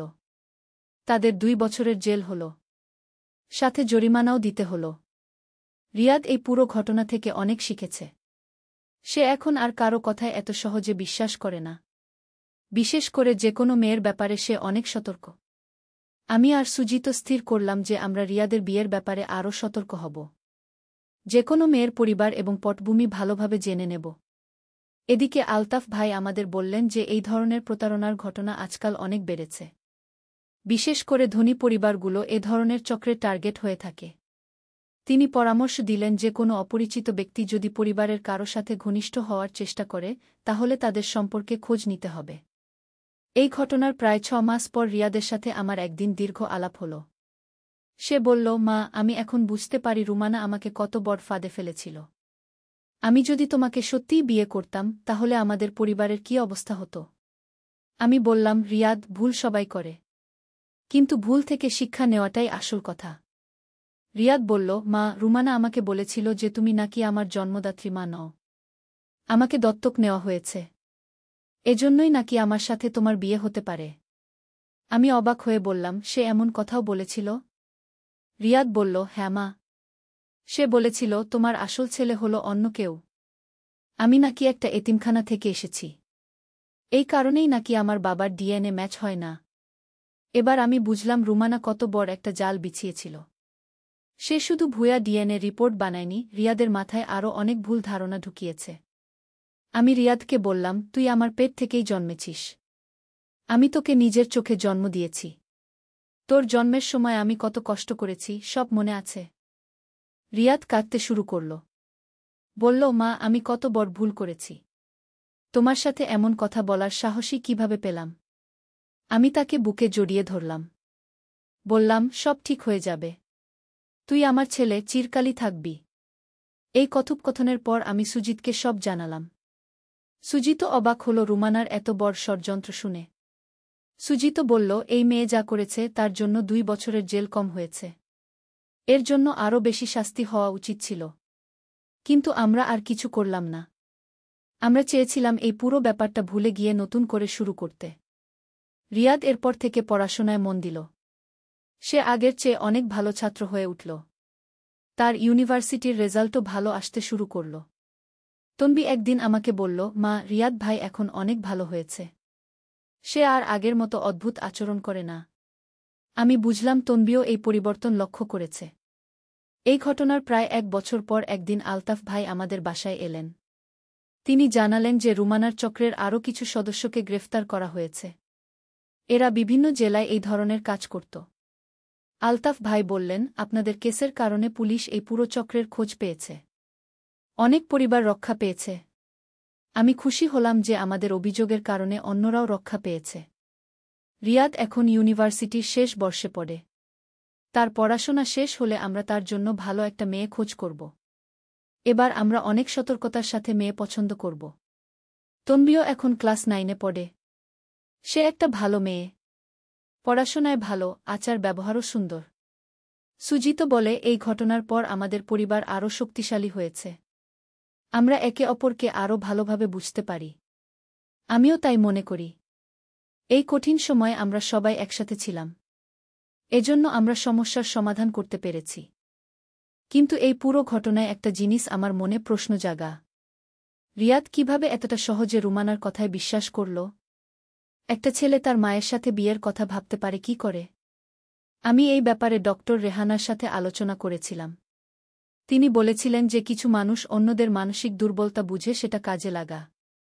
রুমানা রিয়াদের ভালোবাসার আকুলতা বুঝে সেটা নিজের স্বার্থে ব্যবহার করেছে। ডক্টর রেহানা আরও বলেছিলেন, যুবকরা প্রেমে পড়লে অনেক সময় যুক্তি হারিয়ে ফেলে। তারা প্রেমিকার যে কোনো কথাই সত্য মনে করে। এই ব্যাখ্যা শুনে আমার একটু স্বস্তি হয়েছিল। অন্তত রিয়াদের মানসিক কোনো সমস্যা নেই। আজ যখন আমি এই পুরো ঘটনার কথা ভাবি, তখন মনে হয় আমাদের খুব ভাগ্য ভালো ছিল। আমরা সময়মতো রুমানার আসল চেহারা বুঝতে পেরেছিলাম। যদি আমরা আরও দেরি করতাম, তাহলে হয়তো রুমানার চক্র আমাদের পরিবারের আরও বেশি ক্ষতি করতে পারত। হয়তো আমাদের সম্পত্তি দখল করে নিত। অথবা আরও বড় কোনো অপরাধে জড়িয়ে দিত। এখন আমাদের পরিবার শান্তিতে আছে। রিয়াদ তার ভুল বুঝতে পেরেছে। সে একটা ভালো ছেলে হিসেবে নিজেকে প্রতিষ্ঠিত করার চেষ্টা করছে। আমি মাঝে মাঝে ভাবি, রুমানা কেমন একটা মেয়ে ছিল। কিভাবে একটা মেয়ে এত বড় একটা ষড়যন্ত্র করতে পারে? কিভাবে সে একটা পরিবারকে ভেঙে দেওয়ার পরিকল্পনা করতে পারে? হয়তো তার নিজের জীবনে কোনো সমস্যা ছিল। হয়তো পারিবারিক অভাব ছিল। কিন্তু তার মানে এই নয় যে সে অন্যদের পরিবার নষ্ট করবে। যাই হোক, এখন আর সেসব ভেবে লাভ নেই। রুমানা তার কাজের জন্য শাস্তি পেয়েছে। আমাদের পরিবার রক্ষা পেয়েছে। এটাই যথেষ্ট। রিয়াদ এখন মাঝে মাঝে বলে, মা, আমি যদি তোমাদের কথা না শুনে রুমানার সাথে পালিয়ে যেতাম, তাহলে আমার জীবনটা নষ্ট হয়ে যেত। আমি বলি, ভুল করা মানুষের স্বভাব। কিন্তু ভুল থেকে শিক্ষা নিতে পারাটাই বুদ্ধিমানের কাজ। সুজিত এখন রিয়াদের ব্যাপারে নিশ্চিন্ত। সে বলে, রিয়াদ এখন একটা পরিপক্ক ছেলে। সে আর এমন ভুল করবে না। তনবি তার দাদার এই পরিবর্তন দেখে খুশি। সে বলে, রিয়াদ ভাই এখন অনেক ভালো। আমরা আবার আগের মতো ভাইবোনের সম্পর্ক ফিরে পেয়েছি। এই পুরো ঘটনা আমাদের পরিবারে একটা বার্তা দিয়ে গেছে। যে কোনো সমস্যায় আমরা একসাথে দাঁড়াতে হবে। একা একা সিদ্ধান্ত নিয়ে কাজ করলে বিপদ হতে পারে। আর সবচেয়ে বড় কথা, যে কোনো নতুন মানুষের সাথে সম্পর্ক গড়ার আগে তাদের সম্পর্কে ভালোভাবে জানতে হবে। বিশেষ করে যারা খুব তাড়াহুড়ো করে ঘনিষ্ঠ হওয়ার চেষ্টা করে, তাদের ব্যাপারে সতর্ক থাকতে হবে। আজ আমি এই গল্প আপনাদের বলার কারণ হল, আপনারাও যেন এ ধরনের প্রতারণার হাত থেকে সাবধান থাকেন। আজকালকার জমানায় অনেক ধরনের চোরবাটপার আছে। তারা মানুষের আবেগকে কাজে লাগিয়ে তাদের ঠকায়। আমাদের মতো যারা একটু সচ্ছল তাদের বিশেষ করে সতর্ক থাকতে হবে। কারণ এ ধরনের চক্র সবসময় ধনী পরিবারগুলোকেই টার্গেট করে। আর পরিবারের ছেলেমেয়েদের বোঝাতে হবে যে প্রেম ভালোবাসা করা কোনো খারাপ কাজ নয়। কিন্তু প্রেমের নামে যে কোনো অন্যায় কাজ করা যাবে না। আমাদের রিয়াদের মতো যদি কোনো ছেলে মেয়ে ভুল পথে চলে যায় তাহলে তাদের সাথে রাগ না করে ধৈর্য ধরে কথা বলতে হবে। তাদের বোঝাতে হবে কোনটা ঠিক আর কোনটা ভুল। সবশেষে বলব, পরিবার হলো আমাদের সবচেয়ে বড় সম্পদ। এই পরিবারের বন্ধন রক্ষা করা আমাদের সকলের দায়িত্ব। যে কোনো সমস্যায় আমরা একসাথে থাকলে কোনো শক্তিই আমাদের ভাঙতে পারবে না। আর আমাদের এই অভিজ্ঞতা থেকে যদি একজন পরিবারও রক্ষা পায় তাহলে আমি মনে করব আমার এই গল্প বলাটা সার্থক হয়েছে। ধন্যবাদ সবাইকে। আল ফাতেহ, বিজয়ীর গল্প। একটি ইসলামিক সাহসিকতার কাহিনী। প্রথম অধ্যায়, সূর্যাস্তের প্রতিজ্ঞা। উমাইয়া খিলাফতের স্বর্ণযুগে আন্দালুসিয়ার পাহাড়ি অঞ্চলে একটি ছোট্ট গ্রাম ছিল, দার আল হিকমা। এই গ্রামের নাম রাখা হয়েছিল গানের ঘর বলে, কারণ এখানে একটি বিখ্যাত মাদ্রাসা ছিল যেখানে দূরদূরান্ত থেকে ছাত্ররা আসত ইসলামিক শিক্ষা নিতে। গ্রামের মুখ্য ইমাম ও শিক্ষক ছিলেন আবু ইউসুফ আল আন্দালুসি। তার বয়স 60 পেরিয়েছে, কিন্তু তার দৃষ্টি তীক্ষ্ণ, হৃদয় পবিত্র এবং জ্ঞান অগাধ। তার 3 ছেলে, বড় ছেলে মুসা, মেজ ছেলে হারুন এবং ছোট ছেলে সুলাইমান। মুসা ছিল একজন দক্ষ যোদ্ধা ও সেনাপতি। তার সুনাম ছড়িয়েছিল পুরো আন্দালুসিয়ায়। হারুন ছিল পণ্ডিত ও আলেম, আর সুলাইমান মাত্র 18 বছর বয়সী যুবক, কিন্তু তার অন্তরে ছিল গভীর ঈমান এবং প্রবল ইচ্ছাশক্তি। সেদিন ছিল জুমুয়ার দিন। ইমাম আবু ইউসুফ খুতবা দিচ্ছিলেন। হঠাৎ মসজিদের দরজায় একজন ঘোড়সওয়ার এসে হাজির। তার পোশাক ধুলাবালিতে ধূসর, মুখে ক্লান্তির ছাপ। ইয়া শেইখ, আমি কর্ডোবা থেকে এসেছি। খলিফার বার্তা নিয়ে এসেছি। ইমাম আবু ইউসুফ খুতবা শেষ করে নামাজ পড়ালেন। নামাজের পর বার্তাবাহক তার হাতে একটি সিলমোহর করা চিঠি দিল। চিঠি খুলে পড়তে শুরু করলেন। বিসমিল্লাহির রাহমানির রাহিম। প্রিয় ইমাম আবু ইউসুফ আল আন্দালুসি, আল্লাহর রহমতে ও তার অসীম কৃপায় আমরা জানতে পারলাম যে উত্তর সীমান্তে খ্রিস্টান রাজ্যগুলো একত্রিত হয়ে আমাদের মুসলিম ভূখণ্ডে আক্রমণের প্রস্তুতি নিচ্ছে। তাদের লক্ষ্য তোলেদো ও কর্ডোবা দখল করা। আপনার পুত্র মুসা আল ফাতেহর সাহসিকতা ও যুদ্ধকৌশল সম্পর্কে আমরা অবগত। তাকে তাৎক্ষণিকভাবে আমাদের মুজাহিদ বাহিনীতে যোগ দিতে বলুন। ওয়াল্লাহু আলাম। খলিফা আব্দুর রহমান ইবনে মুয়াবিয়া গি। ইমাম সাহেবের মুখ গম্ভীর হয়ে উঠল। তিনি জানতেন এই দিন একদিন আসবে। মুসলিম আন্দালুসিয়া আর খ্রিস্টান স্পেনের মধ্যে সংঘর্ষ অবশ্যম্ভাবী ছিল। সন্ধ্যার সময় পরিবারের সকলে একসাথে বসল। মুসা, হারুন আর সুলাইমান তাদের পিতার মুখের দিকে তাকিয়ে আছে। পুত্রেরা, ইমাম সাহেব শুরু করলেন, আল্লাহ তাআলা আমাদের পরীক্ষার সম্মুখীন করেছেন। দুশমনরা আমাদের মাতৃভূমিতে আক্রমণ করতে চায়। মুসা, খলিফা তোমাকে ডেকেছেন গু। মুসা তাৎক্ষণিক দাঁড়িয়ে গেল। পিতা, আমি প্রস্তুত। আল্লাহর রাস্তায় জিহাদ করা প্রত্যেক মুসলমানের দায়িত্ব। কিন্তু পিতা, সুলাইমান বলল, আমিও যেতে চাই। আমার বয়স হয়েছে গি। ইমাম সাহেব মাথা নাড়লেন। তুমি এখনো অল্প বয়সী, বাছা। তোমার জায়গা এখানে গ্রামের মানুষদের সাথে গি। সুলাইমানের চোখে অসন্তুষ্টির ছাপ। সে ভাবল, আমিও তো একজন মুসলমান। আমারও তো হক আছে আল্লাহর রাস্তায় সংগ্রাম করার। পরের দিন ভোরে মুসা রওনা হল কর্ডোবার উদ্দেশ্যে। পুরো গ্রাম তাকে বিদায় জানাল। মায়েরা দোয়া পড়ল, বাচ্চারা তার ঘোড়ার পিছে পিছে দৌড়াল। আল্লাহ তোমার হেফাজত করুন, মুসা, ইমাম সাহেব আবেগপ্রবণ কণ্ঠে বললেন। মনে রেখো, জিহাদের আসল অর্থ হল আল্লাহর সন্তুষ্টি অর্জন। যুদ্ধ করবে ন্যায়ের পক্ষে, নিরীহ মানুষের ক্ষতি করবে না গি। মুসা তার পিতার হাতে চুমু খেয়ে বলল, ইনশাআল্লাহ পিতা। আমি আমার দিন ও দেশের জন্য জীবন দিতে প্রস্তুত গ। দ্বিতীয় অধ্যায়, কর্ডোবার প্রস্তুতি। কর্ডোবায় পৌঁছে মুসা দেখল পুরো শহর যুদ্ধের প্রস্তুতিতে ব্যস্ত। রাস্তায় সৈন্যরা মার্চ করছে, অস্ত্রাগারে কামার তরবারি তৈরি করছে, মসজিদগুলোতে মুজাহিদদের জন্য বিশেষ দোয়া হচ্ছে। খলিফা আব্দুর রহমানের দরবারে হাজির হতেই তিনি মুসাকে স্বাগত জানালেন। আহলান ওয়া শাহলান, মুসা আল ফাতেহ। তোমার সুনাম আমার কানে পৌঁছেছে। আল্লাহ তোমাকে দিয়ে আমাদের বিজয় দান করবেন গু। মুসা আদবের সাথে সেজদায় গেল। ইয়া আমিরুল মুমিনিন, আমি আপনার খাদেম। আপনার যে আদেশ গু। খলিফা তাকে সেনাবাহিনীর বিস্তারিত পরিস্থিতি জানালেন। খ্রিস্টান জোট প্রায় 50,000 সৈন্য নিয়ে আসছে। তাদের লক্ষ্য প্রথমে তোলেদো দখল করা, তারপর কর্ডোবা আক্রমণ করা। আমাদের কাছে 30,000 সৈন্য আছে, খলিফা বললেন। সংখ্যায় কম, কিন্তু আল্লাহর উপর ভরসা আছে গু। মুসা জানত সংখ্যাধিক্য যুদ্ধে সব সময় বিজয়ের নিশ্চয়তা দেয় না। বদরের যুদ্ধে মুসলমানরা ছিল মাত্র 314 জন, আর মুশরিকরা ছিল 1000-এর বেশি। কিন্তু আল্লাহর সাহায্যে মুসলমানরা বিজয়ী হয়েছিল। খলিফা তাকে একটি বিশেষ দায়িত্ব দিলেন। মুসা, তুমি আমার অশ্বারোহী বাহিনীর সেনাপতি। তোমার নেতৃত্বে 5,000 ঘোড়সওয়ার থাকবে গে। পরের কয়েকদিন মুসা তার সৈন্যদের প্রশিক্ষণ দিল। সে তাদের শুধু যুদ্ধের কৌশল শেখাল না, বরং ইসলামিক যুদ্ধনীতিও শেখাল। মনে রেখো, সে তার সৈন্যদের বলল, আমরা আল্লাহর রাস্তায় লড়ছি। কোনো নিরীহ মানুষ, কোনো বৃদ্ধ, কোনো নারী শিশুকে ক্ষতি করব না। কোনো গাছ কাটব না, কোনো ফসল নষ্ট করব না।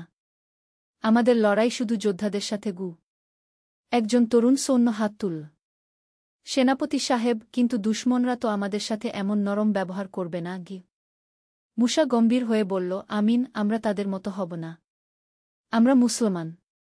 আমাদের নবী শাহ আমাদের যে আদর্শ দিয়েছেন সেই পথেই চলব।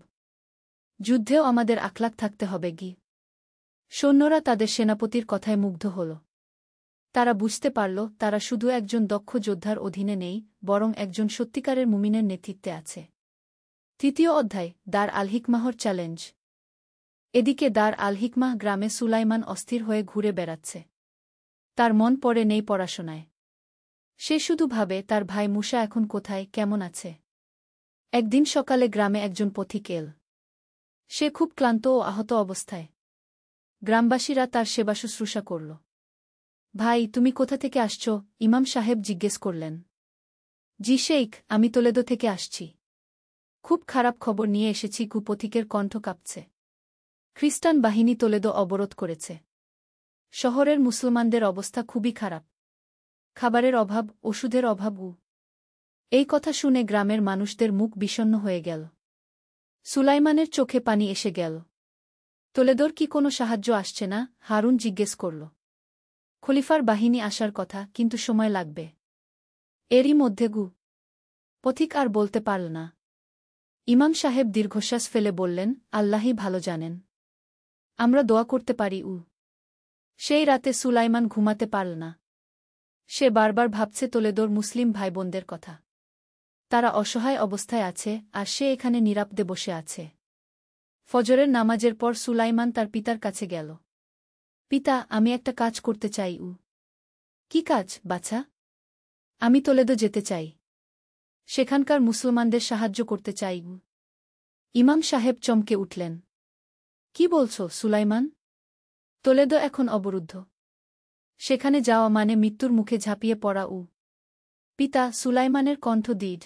আল্লাহ বলেছেন, যে ব্যক্তি একটি প্রাণ বাঁচাল, সে যেন পুরো মানবজাতিকে বাঁচাল। আমি জানি আমি একা বেশি কিছু করতে পারব না, কিন্তু আমার চেষ্টা করা উচিত। ইমাম সাহেব তার ছেলের মুখের দিকে তাকিয়ে দেখলেন দৃঢ়তা। এই একই দৃঢ়তা তিনি দেখেছিলেন মুসার চোখেও। কিন্তু তুমি একা যাবে কিভাবে? তুমি তো যোদ্ধা নও। পিতা, আমি অস্ত্র নিয়ে যাব না। আমি নিয়ে যাব ওষুধ, খাবার। আমি ডাক্তারি শিক্ষা নিয়েছি আপনার কাছে। হয়তো আহত মানুষদের সেবা করতে পারব। ইমাম সাহেব দীর্ঘক্ষণ চুপ থাকলেন।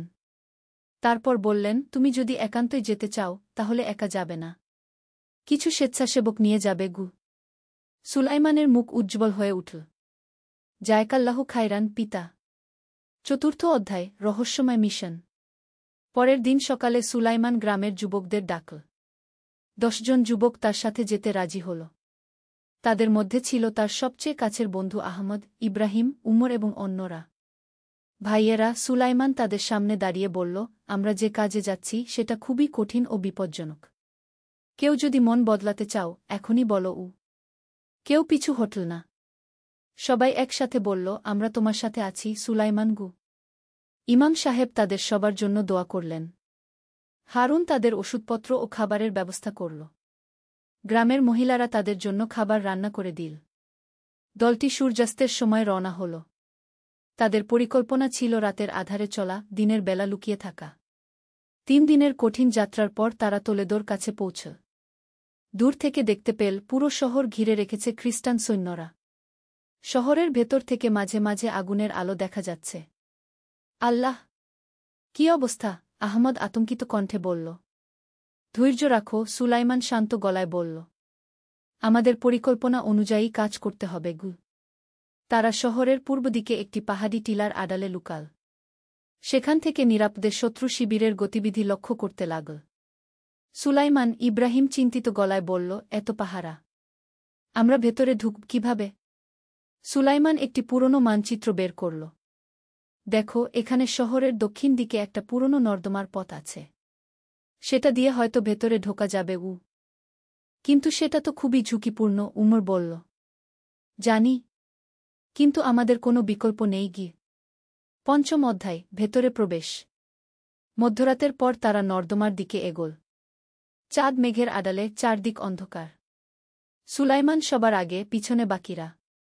নর্দমার মুখে পৌঁছে দেখল প্রবেশপথটা খুবই সরু। একজন একজন করে সরু সুড়ঙ্গ দিয়ে হামাগুড়ি দিয়ে এগোতে হবে। বিসমিল্লাহ বলে সুলাইমান প্রথম ঢুকল। প্রায় 1 ঘণ্টা হামাগুড়ি দেওয়ার পর তারা শহরের ভেতরে বেরিয়ে এল। চারদিক ধ্বংসস্তূপ, অনেক বাড়িঘর পোড়া, রাস্তায় ধ্বংসাবশেষ। ইয়া রাব্বি! কি অবস্থা? একজন ফিসফিস করে বলল। তারা সাবধানে এগিয়ে চল। হঠাৎ একটা গলিতে একজন বৃদ্ধ মানুষ দেখতে পেল। সে খুবই দুর্বল, হাঁটতে পারছে না। সুলাইমান তার কাছে গেল। আসসালামু আলাইকুম চাচাগু। বৃদ্ধ চমকে উঠল। ওয়া আলাইকুমুসসালাম। তোমরা কারা? এখানে এলে কিভাবে? আমরা দার আল হিকমাহ গ্রাম থেকে এসেছি। আপনাদের সাহায্য করতে এসেছি। বৃদ্ধের চোখে পানি এসে গেল। আল্লাহর রহমত! তোমরা এত বিপদের মধ্যে এলে। চাচা, এখানে আহত মানুষরা কোথায়? মসজিদে জমা হয়েছে সবাই। ইমাম সাহেব সবার সেবা করার চেষ্টা করছেন, কিন্তু ওষুধ নেই, খাবার নেই গু। তারা বৃদ্ধকে কাঁধে নিয়ে মসজিদের দিকে এগোল। মসজিদে পৌঁছে দেখল ভয়াবহ দৃশ্য। অসংখ্য আহত মানুষ, তাদের মধ্যে নারী, শিশু, বৃদ্ধ। সবার মুখে কষ্টের ছাপ। মসজিদের ইমাম দেখতে পেয়ে কাছে এলেন। আপনারা কারা? সুলাইমান পরিচয় দিল। ইমাম সাহেব খুশি হয়ে বললেন, আল্লাহ আপনাদের পাঠিয়েছেন। আমরা খুবই অসহায় অবস্থায় আছি। সুলাইমান ও তার সাথীরা তাৎক্ষণিকভাবে কাজে লেগে গেল। তারা আহতদের ক্ষত পরিষ্কার করল, ওষুধ লাগাল, খাবার দিল। ডাক্তার সাহেব, একজন মা কাঁদতে কাঁদতে বলল, আমার ছেলেটার খুব জ্বর। কিছু করুন। সুলাইমান শিশুটিকে দেখল। গুরুতর অসুখ। সে তার ব্যাগ থেকে ওষুধ বের করে শিশুটিকে দিল। ইনশাআল্লাহ ভালো হয়ে যাবে, কিন্তু নিয়মিত ওষুধ দিতে হবে গু। এভাবে পুরো রাত তারা মানুষদের সেবা করল। ভোর হতে না হতেই তাদের লুকিয়ে থাকতে হল। 6ষ্ঠ অধ্যায়, অপ্রত্যাশিত মুখোমুখি। দিনের বেলা তারা মসজিদের বেসমেন্টে লুকিয়ে থাকল। সন্ধ্যা হতেই আবার সেবার কাজে লেগে গেল। এভাবে 3 দিন কাটল। 4র্থ দিনে একটা বিপজ্জনক ঘটনা ঘটল। সুলাইমান একটি আহত যুবকের চিকিৎসা করছিল, হঠাৎ সেই যুবক তার হাত ধরল। ডাক্তার সাহেব, আপনি কি মুসা আল ফাতেহকে চেনেন? সুলাইমান চমকে উঠল। কেন? তুমি তাকে চেনো? জি, আমি কর্ডোবার সৈন্য। যুদ্ধে আহত হয়ে এখানে আটকে পড়েছি। মুসা সাহেব আমাদের সেনাপতি গু। সুলাইমানের বুক ধরফট করতে লাগল। সে কেমন আছে? আল্লাহর রহমতে ভালো আছেন। কিন্তু যুবকটি থামল। কিন্তু কি? আমাদের পরিস্থিতি খুবই খারাপ। খ্রিস্টান বাহিনী আমাদের চেয়ে অনেক বড়। আমাদের খাবার ও অস্ত্রের অভাব। সুলাইমান গভীর চিন্তায় পড়ে গেল। তার ভাই মুসা বিপদে আছে, এদিকে তোলেদোর মুসলমানরাও অসহায়। পরের দিন রাতে একটা ঘটনা ঘটল যা সবকিছু বদলে দিল।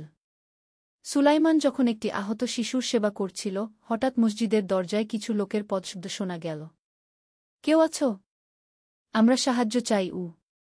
ইমাম সাহেব দরজার কাছে গিয়ে দেখলেন 3 জন খ্রিস্টান সৈন্য। তাদের একজন খুবই আহত অবস্থায়। ইমাম সাহেব দ্বিধায় পড়লেন। এরা তো শত্রু সৈন্য। কিন্তু ইসলামে বলা হয়েছে আহত মানুষের সেবা করতে হবে, সে যে ধর্মেরই হোক। ভেতরে আসুন, ইমাম সাহেব বললেন। সুলাইমান এগিয়ে এল। সে দেখল আহত সৈন্যটি খুবই কম বয়সী, হয়তো তার মতোই 18-19। কি হয়েছে? সুলাইমান জিজ্ঞেস করল ভাঙা স্প্যানিশ ভাষা। আমাদের বন্ধুটি তীরবিদ্ধ হয়েছে। অনেক রক্ত পড়েছে গু। সুলাইমান আহত যুবকটিকে পরীক্ষা করে দেখল। অবস্থা গুরুতর, কিন্তু আশাহীন নয়। আমি চেষ্টা করব, সে বলল। পরের 2 ঘণ্টা সুলাইমান পূর্ণ মনোযোগ দিয়ে সেই খ্রিস্টান যুবকের চিকিৎসা করল। তীর বের করল, ক্ষত সেলাই করল, ব্যান্ডেজ করল। চিকিৎসা শেষে আহত যুবক চোখ খুলল। সে সুলাইমানের দিকে তাকিয়ে দুর্বল কণ্ঠে বলল, গ্রাসিয়াস। ধন্যবাদ গু। সুলাইমান হাসল। দেনাদা। কিছু না গি। একজন খ্রিস্টান সৈন্য বিস্ময়ে বলল, তুমি আমাদের শত্রু, তাও আমাদের সাহায্য করলে কেন? সুলাইমান সরল কণ্ঠে উত্তর দিল, আমাদের ধর্ম আমাদের শিখিয়েছে সব মানুষই আল্লাহর সৃষ্টি। আহত মানুষের সেবা করা আমাদের দায়িত্ব। খ্রিস্টান সৈন্যরা একে অপরের দিকে তাকাল। তারা এমন আচরণ আশা করেনি। আমাদের পাদ্রীরা বলেছিল তোমরা মুসলমানরা বর্বর, একজন বলল। কিন্তু তুমি সব ধর্মেই ভালো মানুষ আছে, খারাপ মানুষও আছে, সুলাইমান বলল। আমরা শুধু আমাদের বিশ্বাস অনুযায়ী কাজ করার চেষ্টা করি। 7ম অধ্যায়, অপ্রত্যাশিত জোট। 3 জন খ্রিস্টান সৈন্য চলে যাওয়ার সময় আহত যুবকটি সুলাইমানের হাত ধরল। আমার নাম রদ্রিগো। আমি তোমার এই উপকার ভুলব না গি। আমার নাম সুলাইমান। তুমি সুস্থ হয়ে ওঠো, এটাই যথেষ্ট। পরের দিন একটা আশ্চর্য ঘটনা ঘটল। রদ্রিগো একা ফিরে এল মসজিদে। তার সাথে নিয়ে এসেছিল খাবার ও ওষুধ। এগুলো আমাদের শিবির থেকে নিয়ে এসেছি, সে বলল। তোমাদের জন্য। সুলাইমান অবাক হয়ে গেল। কেন? তোমার তো ঝুঁকি গি। তুমি আমার জীবন বাঁচিয়েছ। এটা আমার ঋণ শোধের ছোট্ট চেষ্টা গু। রদ্রিগো আরও জানাল, আমি আমার কমান্ডারের সাথে কথা বলেছি। তিনি রাজি হয়েছেন যে যদি তোলেদো আত্মসমর্পণ করে তাহলে নিরীহ নাগরিকদের ক্ষতি করা হবে না গু। সুলাইমানের মনে একটা পরিকল্পনা এল। রদ্রিগো, আমি তোমার সাথে একটা চুক্তির প্রস্তাব করি গি। কি ধরনের চুক্তি? তোলেদোর নিরীহ মানুষদের নিরাপদে বের করে নেওয়ার ব্যবস্থা করো। বিনিময়ে আমরা শহর ছেড়ে দেব গু। রদ্রিগো চিন্তা করল। এটা সম্ভব হতে পারে। কিন্তু আমাকে আমার কমান্ডারের সাথে কথা বলতে হবে গে। 8ম অধ্যায়, কূটনৈতিক সমাধান। পরের দিন রদ্রিগো তার কমান্ডার ক্যাপ্টেন আলভারোকে নিয়ে এল। ক্যাপ্টেন আলভারো ছিলেন একজন অভিজ্ঞ সৈন্য, কিন্তু নিষ্ঠুর নয়। তুমিই সেই মুসলিম ডাক্তার? তিনি সুলাইমানকে জিজ্ঞেস করলেন। জিউ। রদ্রিগো আমাকে তোমার কথা বলেছে। তুমি তার জীবন বাঁচিয়েছ। সুলাইমান বিনয়ের সাথে বলল, আমি শুধু আমার দায়িত্ব পালন করেছি। ক্যাপ্টেন আলভারো প্রস্তাবটি শুনলেন। তিনি বললেন, তোমার প্রস্তাব যুক্তিসঙ্গত। কিন্তু একটা শর্ত আছে গি। কি শর্ত? তোলেদোর সব অস্ত্র আমাদের হাতে তুলে দিতে হবে। আর যেসব যোদ্ধা আছে তাদের বন্দী হিসেবে থাকতে হবে। সুলাইমান মনে মনে হিসাব করল। এই শর্ত মেনে নিলে অন্তত নিরীহ মানুষগুলো বেঁচে যাবে। আমাকে আমাদের লোকদের সাথে পরামর্শ করতে হবে, সে বলল। ইমাম সাহেবের সাথে আলোচনার পর তারা সিদ্ধান্ত নিল প্রস্তাব মেনে নেওয়ার। নিরীহ মানুষদের জীবন রক্ষাই সবচেয়ে গুরুত্বপূর্ণ। পরের দিন একটা অস্থায়ী যুদ্ধবিরতি ঘোষণা করা হল। তোলেদোর নিরীহ নাগরিকরা শহর ছেড়ে বেরিয়ে যেতে শুরু করল। সুলাইমান ও তার সাথীরাও মানুষদের সাথে বেরিয়ে এল। কিন্তু তাদের মন খুব ভারী। তারা তোলেদো বাঁচাতে পারেনি। সুলাইমান, রদ্রিগো তাকে ডাকল। আমি তোমাকে একটা গোপন খবর দিতে চাই। কি খবর? আমাদের প্রধান সেনাপতি পরিকল্পনা করছেন কর্ডোবা আক্রমণের। তোমার ভাইয়ের বাহিনী যেখানে আছে সেখানে আক্রমণ হবে গে। সুলাইমানের মাথায় বজ্রপাত হল। মুসা বিপদে। 9ম অধ্যায়, জরুরি বার্তা। সুলাইমান তাৎক্ষণিকভাবে সিদ্ধান্ত নিল। তাকে যত তাড়াতাড়ি সম্ভব মুসার কাছে পৌঁছাতে হবে। রদ্রিগো, তুমি আমাকে এই খবর দিলে কেন? রদ্রিগো গম্ভীর হয়ে বলল, তুমি আমার জীবন বাঁচিয়েছ। আর আমি বুঝেছি যুদ্ধ কোনো সমাধান নয়। শুধু রক্তপাত আর ধ্বংস। তুমি কি জানো কখন আক্রমণ হবে? 3 দিন পর। নতুন চাঁদের রাতে গু। সুলাইমান তার সাথীদের ডাকল। আমাদের এক্ষুনি রওনা হতে হবে। মুসা ভাই বিপদে কি। তারা রাতের আধারেই যাত্রা শুরু করল। এবার তাদের সাথে ছিল তোলেদোর কিছু উদ্বাস্তু মানুষ। 3 দিন 3 রাতের অক্লান্ত যাত্রার পর তারা মুসলিম বাহিনীর ক্যাম্পের কাছে পৌঁছল।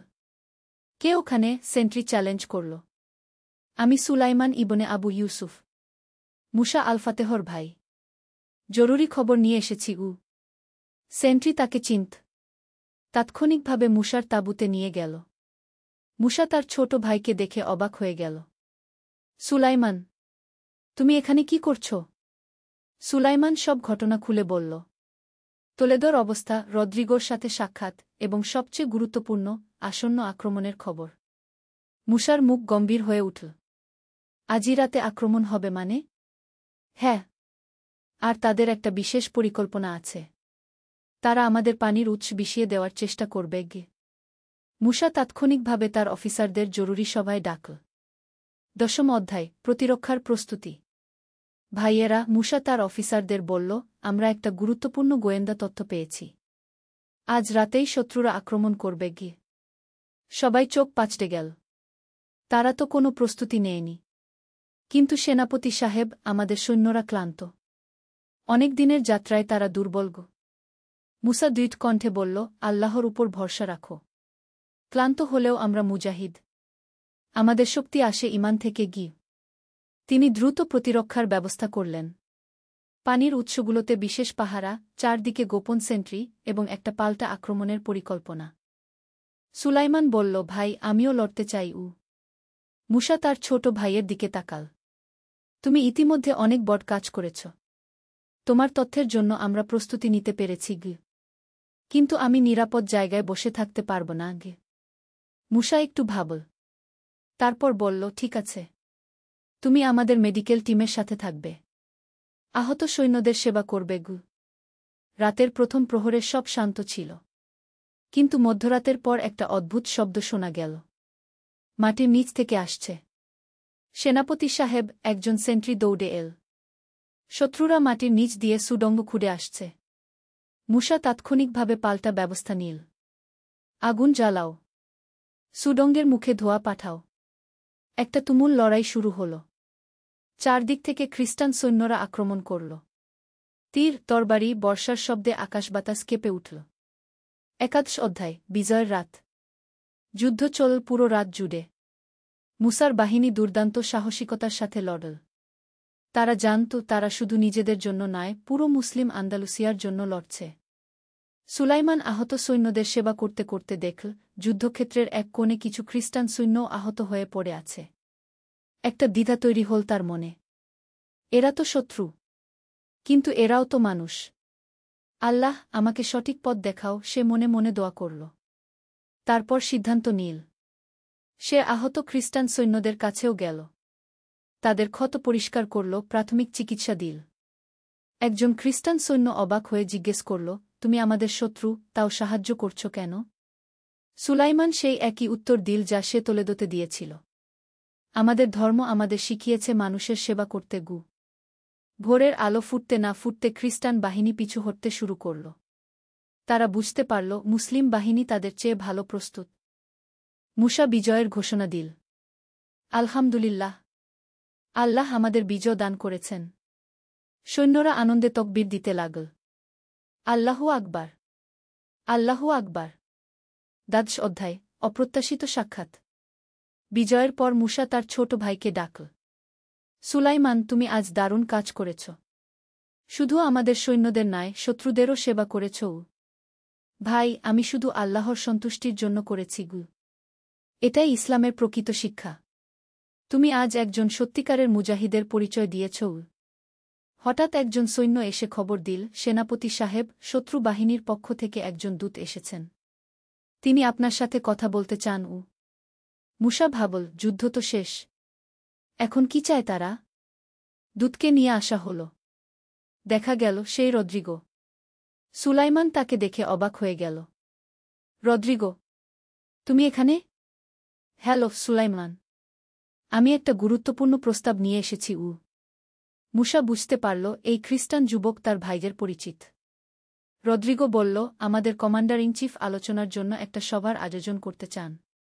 তিনি মনে করেন এই যুদ্ধ চালিয়ে যাওয়ার কোনো মানে নেই। মুসা ভাবল, এটা একটা সুযোগ হতে পারে। কি ধরনের আলোচনা? একটা শান্তি চুক্তি। দুই পক্ষই নিজ নিজ এলাকায় থাকবে। একে অপরের উপর আক্রমণ করবে না। ত্রয়োদশ অধ্যায় শান্তির আলোচনা। পরের দিন একটা নিরপেক্ষ জায়গায় শান্তি আলোচনার সভা বসল। খ্রিস্টান পক্ষ থেকে তাদের প্রধান সেনাপতি কাউন্ট রামন আর মুসলিম পক্ষ থেকে মুসা আল ফাতেহ। সুলাইমানও সেখানে উপস্থিত ছিল অনুবাদক হিসেবে। কাউন্ট রামন ছিলেন একজন অভিজ্ঞ যোদ্ধা ও কূটনীতিক। তিনি বললেন, আমি স্বীকার করি, আপনাদের সাথে লড়াই করে আমরা কোনো লাভবান হইনি। আপনাদের সৈন্যরা বীর যোদ্ধাগু।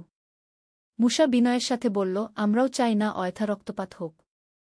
আমাদের লক্ষ্য শান্তিতে বাস করা। তাহলে আমাদের প্রস্তাব এই, কাউন্ট রামন বলল, আমরা একটা সীমানা নির্ধারণ করি। সেই সীমানার উত্তরে আমাদের এলাকা, দক্ষিণে আপনাদের এলাকা। শর্ত কি? কোনো পক্ষ অন্য পক্ষের এলাকায় আক্রমণ করবে না।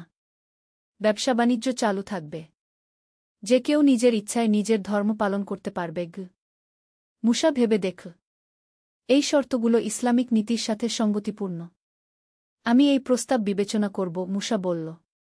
কিন্তু আমাকে খলিফার সাথে পরামর্শ করতে হবে। অবশ্যই। আমরা 3 দিন অপেক্ষা করব। সভা শেষ হওয়ার সময় কাউন্ট রামন সুলাইমানের কাছে এলেন। আমি শুনেছি তুমি আমাদের আহত সৈন্যদেরও সেবা করেছ। সুলাইমান মাথা নিচু করে বলল, আমি শুধু আমার বিবেক অনুসরণ করেছি। এটাই প্রকৃত মানবতা। তুমি আমার শ্রদ্ধা অর্জন করেছ। চতুর্দশ অধ্যায় খলিফার সিদ্ধান্ত। মুসা দ্রুত কর্ডোবায় ফিরে গেল খলিফার সাথে আলোচনা করতে। সুলাইমান রয়ে গেল ক্যাম্পে। খলিফা আব্দুর রহমান পুরো পরিস্থিতি শুনে বললেন, মুসা, তুমি ঠিকই করেছ। ইসলাম শান্তিকে যুদ্ধের চেয়ে অগ্রাধিকার দেয়া। যদি তারা সত্যিকারের শান্তি চায়, আমাদের তা গ্রহণ করা উচিত। কিন্তু ইয়া আমিরুল মুমিনিন, তাদের উপর ভরসা করা যায় কি? সেটা সময় বলবে। তবে আমরা সতর্ক থাকব। চুক্তি করব, কিন্তু নিরাপত্তার ব্যবস্থাও রাখব। খলিফা একটি বিশেষ শর্ত যোগ করলেন। চুক্তিতে উল্লেখ থাকবে, যে কোনো পক্ষ চুক্তি ভঙ্গ করলে অন্য পক্ষ নিজেদের রক্ষার অধিকার রাখে। 3 দিন পর আবার শান্তি আলোচনা বসল। এবার চূড়ান্ত চুক্তি স্বাক্ষরের জন্য। আলহামদুলিল্লাহ, মুসা বলল, আমরা এই শান্তি চুক্তিতে সম্মত। কাউন্ট রামনো স্বস্তির নিঃশ্বাস ফেল। আমরাও এই চুক্তিতে সম্মত। চুক্তি স্বাক্ষরের সময় একটি ছোট অনুষ্ঠান হল। দুই পক্ষের সৈন্যরা দূর থেকে দেখল। এই চুক্তির নাম হবে মিসাক আসসালাম, শান্তির চুক্তি, মুসা ঘোষণা করল। পঞ্চদশ অধ্যায় ঘরে ফেরা। চুক্তি স্বাক্ষরের পর মুসা ও সুলাইমান দার আল হিকমাহর দিকে রওনা হল। তাদের সাথে ছিল তোলেদোর উদ্বাস্তুরা। পথে সুলাইমান তার ভাইকে জিজ্ঞেস করল, ভাই, তুমি কি মনে করো এই শান্তি টিকবে? মুসা ভেবে বলল, সুলাইমান, শান্তি বজায় রাখা যুদ্ধ জেতার চেয়েও কঠিন। কিন্তু আমাদের চেষ্টা করতে হবে। আমি কিছু শিখেছি, সুলাইমান বলল। শত্রুও মানুষ। তাদের সাথেও ভালো আচরণ করা যায়। এটাই ইসলামের প্রকৃত শিক্ষা, ছোট ভাই। আমাদের নবী শাহ বলেছেন, তোমরা মানুষের সাথে সুন্দর আচরণ করো। গ্রামে পৌঁছতে পৌঁছতে সন্ধ্যা হয়ে গেল। ইমাম আবু ইউসুফ ও হারুন তাদের জন্য অপেক্ষা করছিল। আলহামদুলিল্লাহ, আমার ছেলেরা নিরাপদে ফিরে এসেছে, ইমাম সাহেব আবেগপ্রবণ কণ্ঠে বলল। সুলাইমান তার পিতার পা ছুঁয়ে সালাম করল। পিতা, আমি অনেক কিছু শিখেছি। কি শিখেছ, বাছা? শিখেছি যে জিহাদ মানে শুধু তরবারি নিয়ে লড়াই না। মানুষের সেবা করাও জিহাদ। অন্যায়ের বিরুদ্ধে দাঁড়ানোও জিহাদ। নিজের মনের খারাপ চিন্তার বিরুদ্ধে লড়াই করাও জিহাদ। ইমাম সাহেবের চোখে খুশির অশ্রু এল। মাশাআল্লাহ, তুমি প্রকৃত জিহাদের অর্থ বুঝেছ। ষোড়শ অধ্যায় নতুন সূর্যোদয়। কয়েক মাস পরে দার আল হিকমাহ গ্রামে একটা ছোট্ট হাসপাতাল তৈরি হল।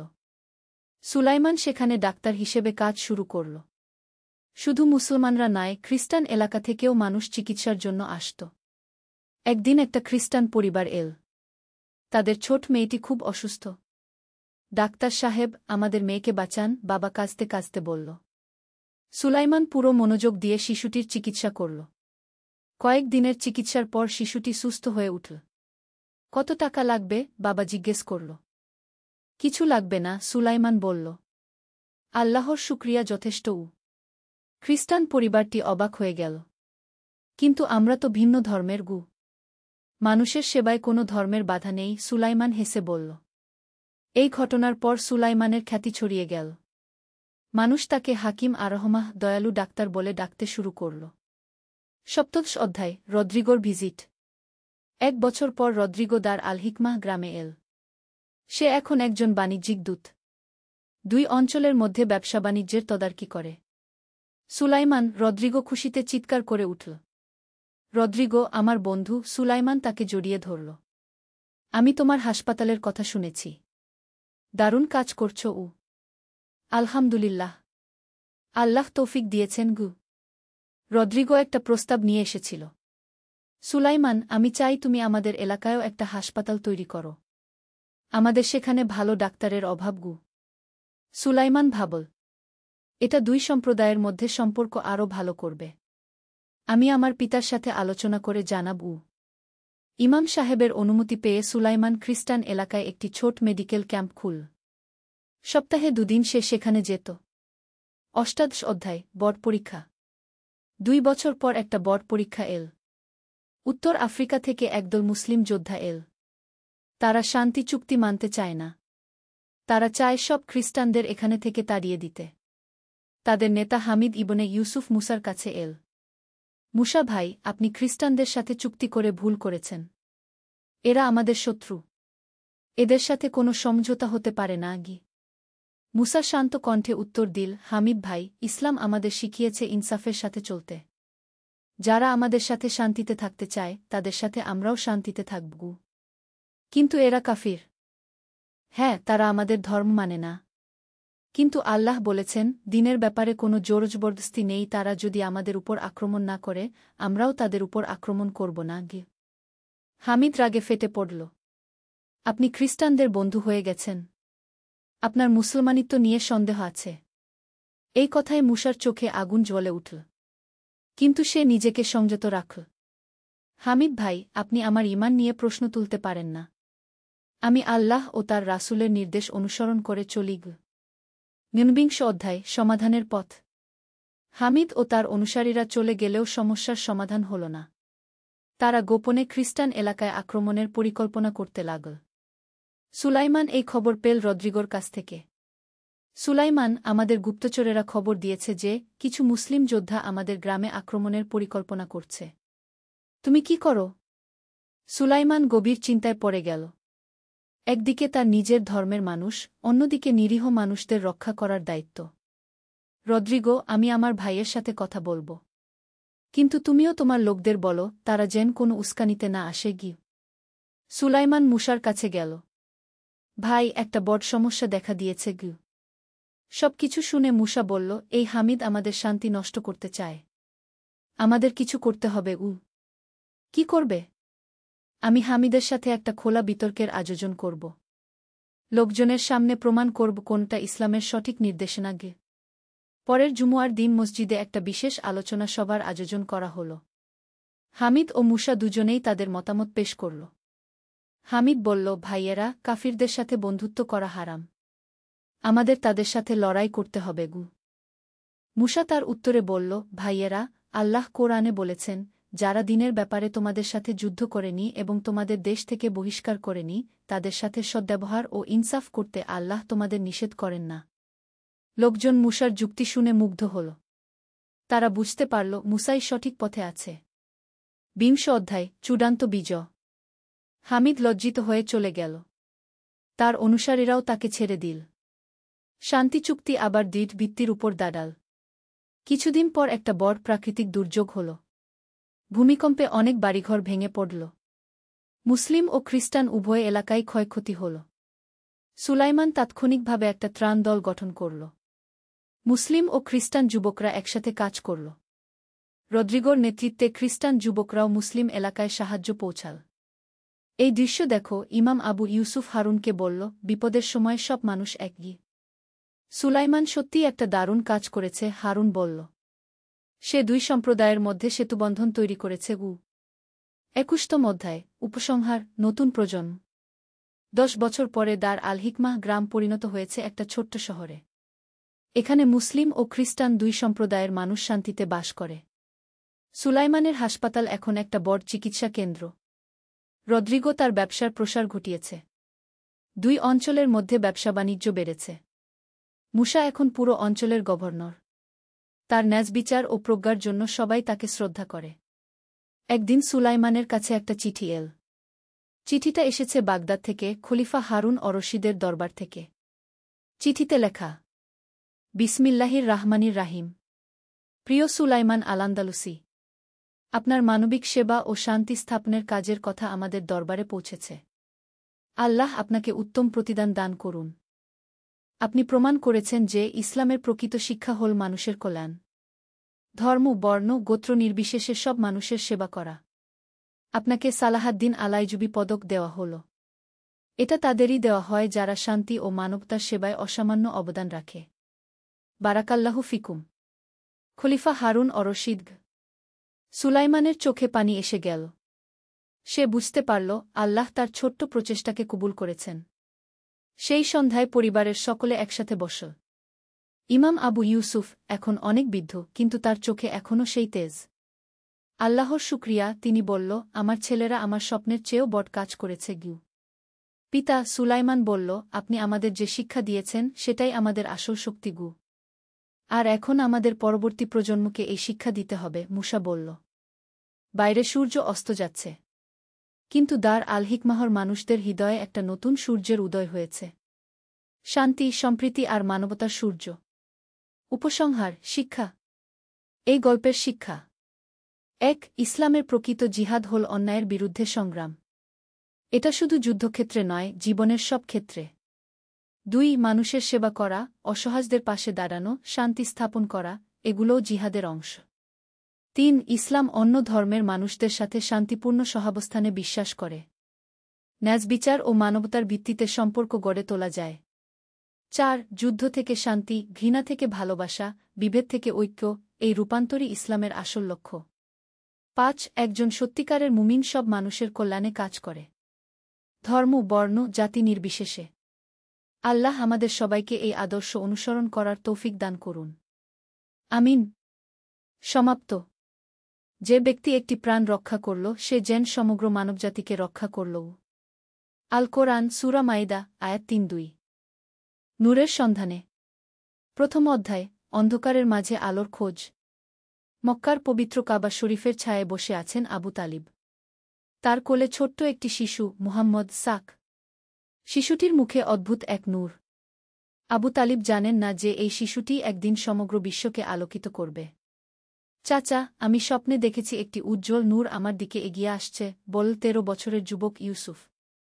সে আবু তালিবের কাছে এসেছে তার স্বপ্নের কথা জানাতে। আবু তালিব হেসে বললেন, বৎস, স্বপ্ন অনেক সময় আল্লাহর পক্ষ থেকে ইশারা হতে পারে। তুমি নিয়মিত নামাজ পড়ো, কুরআন তিলাওয়াত করো। আল্লাহ তোমার পথ দেখিয়ে দেবেন। ইউসুফ ছিল একটি দরিদ্র পরিবারের সন্তান। তার বাবা একজন কারিগর ছিলেন যিনি মক্কার বিভিন্ন গৃহে কাজ করতেন। মা গৃহকর্মী হিসেবে কাজ করতেন। কিন্তু তাদের অভাব সত্ত্বেও পরিবারটি অত্যন্ত ধর্মপরায়ণ ছিল। একদিন সকালে ইউসুফ তার বাবার সাথে কাজে বের হল। তারা যাচ্ছিল আবদুল্লাহ ইবনে আব্দুল মুত্তালিবের বাড়িতে। সেখানে পৌঁছে ইউসুফ দেখল একটি নবজাতক শিশু। শিশুটির মুখ দেখে তার মনে হল যেন আকাশের চাঁদ নেমে এসেছে। এ শিশুটি কে? জিজ্ঞেস করল ইউসুফ। এ হল মুহাম্মদ, আবদুল্লাহর পুত্র, জবাব দিলেন তার বাবা। কিন্তু আফসোস, শিশুটির বাবা আর নেই। আমিনা বিবি একাই সন্তানটিকে মানুষ করছেন। ইউসুফের হৃদয়ে অদ্ভুত এক অনুভূতি জাগল। মনে হল এই শিশুটিই তার স্বপ্নের সেই নূর। দ্বিতীয় অধ্যায়, জ্ঞানের পিপাসা। বছর কেটে গেল। ইউসুফ এখন ২১ বছরের যুবক। সে একজন দক্ষ ব্যবসায়ী হয়ে উঠেছে। কিন্তু তার মনে এখনও সেই প্রশ্ন, জীবনের প্রকৃত উদ্দেশ্য কি?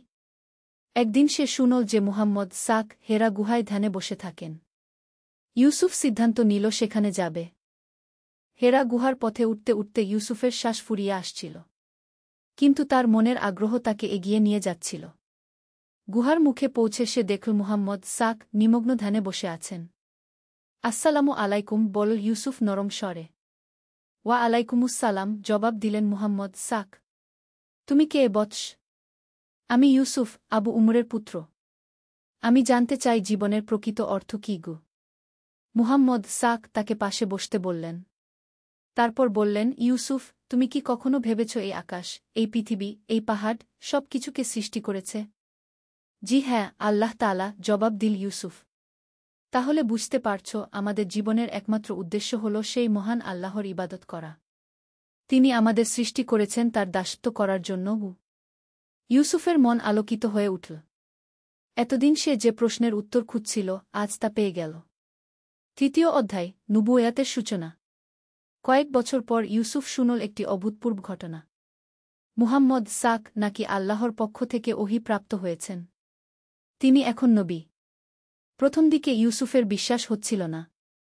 কিন্তু যখন সে মুহাম্মদ সাক এর প্রচারিত বাণী শুনল, তখন তার সমস্ত সন্দেহ দূর হয়ে গেল। লা ইলাহা ইল্লাল্লাহু মুহাম্মাদুর রাসূলুল্লাহ কে এই কালিমা শুনে ইউসুফের হৃদয় কেঁপে উঠল। এ যেন তার অন্তরের গভীরে লুকিয়ে থাকা সত্যের প্রকাশ। একদিন সে আবু বকর রাত এর কাছে গেল। আবু বকর রাত ইতিমধ্যে ইসলাম গ্রহণ করেছেন। আবু বকর সাহেব, আমি ইসলাম গ্রহণ করতে চাই। কিন্তু আমার পরিবার, আমার গোত্র, সবাই আমার বিরোধিতা করবে। আবু বকর রাত তার কাঁধে হাত রেখে বললেন, ইউসুফ, সত্যের পথে চলতে হলে বাধা আসবেই। কিন্তু মনে রেখো, আল্লাহর সন্তুষ্টিই সবচেয়ে বড় পুরস্কার। সেদিনই ইউসুফ কালিমা পড়ে মুসলমান হল। তার মনে হল যেন অন্ধকার যুগের অবসান হয়ে আলোর যুগের সূচনা হল। চতুর্থ অধ্যায়, পরীক্ষার সময়। ইউসুফের ইসলাম গ্রহণের খবর যখন তার পরিবারে পৌঁছাল, তখন ঝড় বয়ে গেল। তুই কি করেছিস ইউসুফ, রাগে গর্জে উঠলেন তার বাবা আবু উমর। আমাদের পূর্বপুরুষদের ধর্ম ছেড়ে কি এই নতুন ধর্ম গ্রহণ করেছিস? আব্বা, আমি সত্যের সন্ধান পেয়েছি। ইসলামই একমাত্র সত্য ধর্ম। সত্য? আমাদের দেবতারা মিথ্যা? লাত, উজ্জা, মানাত এরা সবাই মিথ্যা? জি হ্যাঁ আব্বা, একমাত্র আল্লাহই সত্যিকারের উপাস্য। বাকি সব মূর্তি মানুষেরই তৈরি। আবু উমর রাগে অগ্নিশর্মা হয়ে উঠলেন। যা, আমার ঘর থেকে বের হয়ে যা। তুই আর আমার ছেলে নসকে। ইউসুফের মা কাঁদতে কাঁদতে বললেন, বেটা, তুই কেন আমাদের এত কষ্ট দিচ্ছিস? তোর জন্য আমরা কত স্বপ্ন দেখেছিলাম।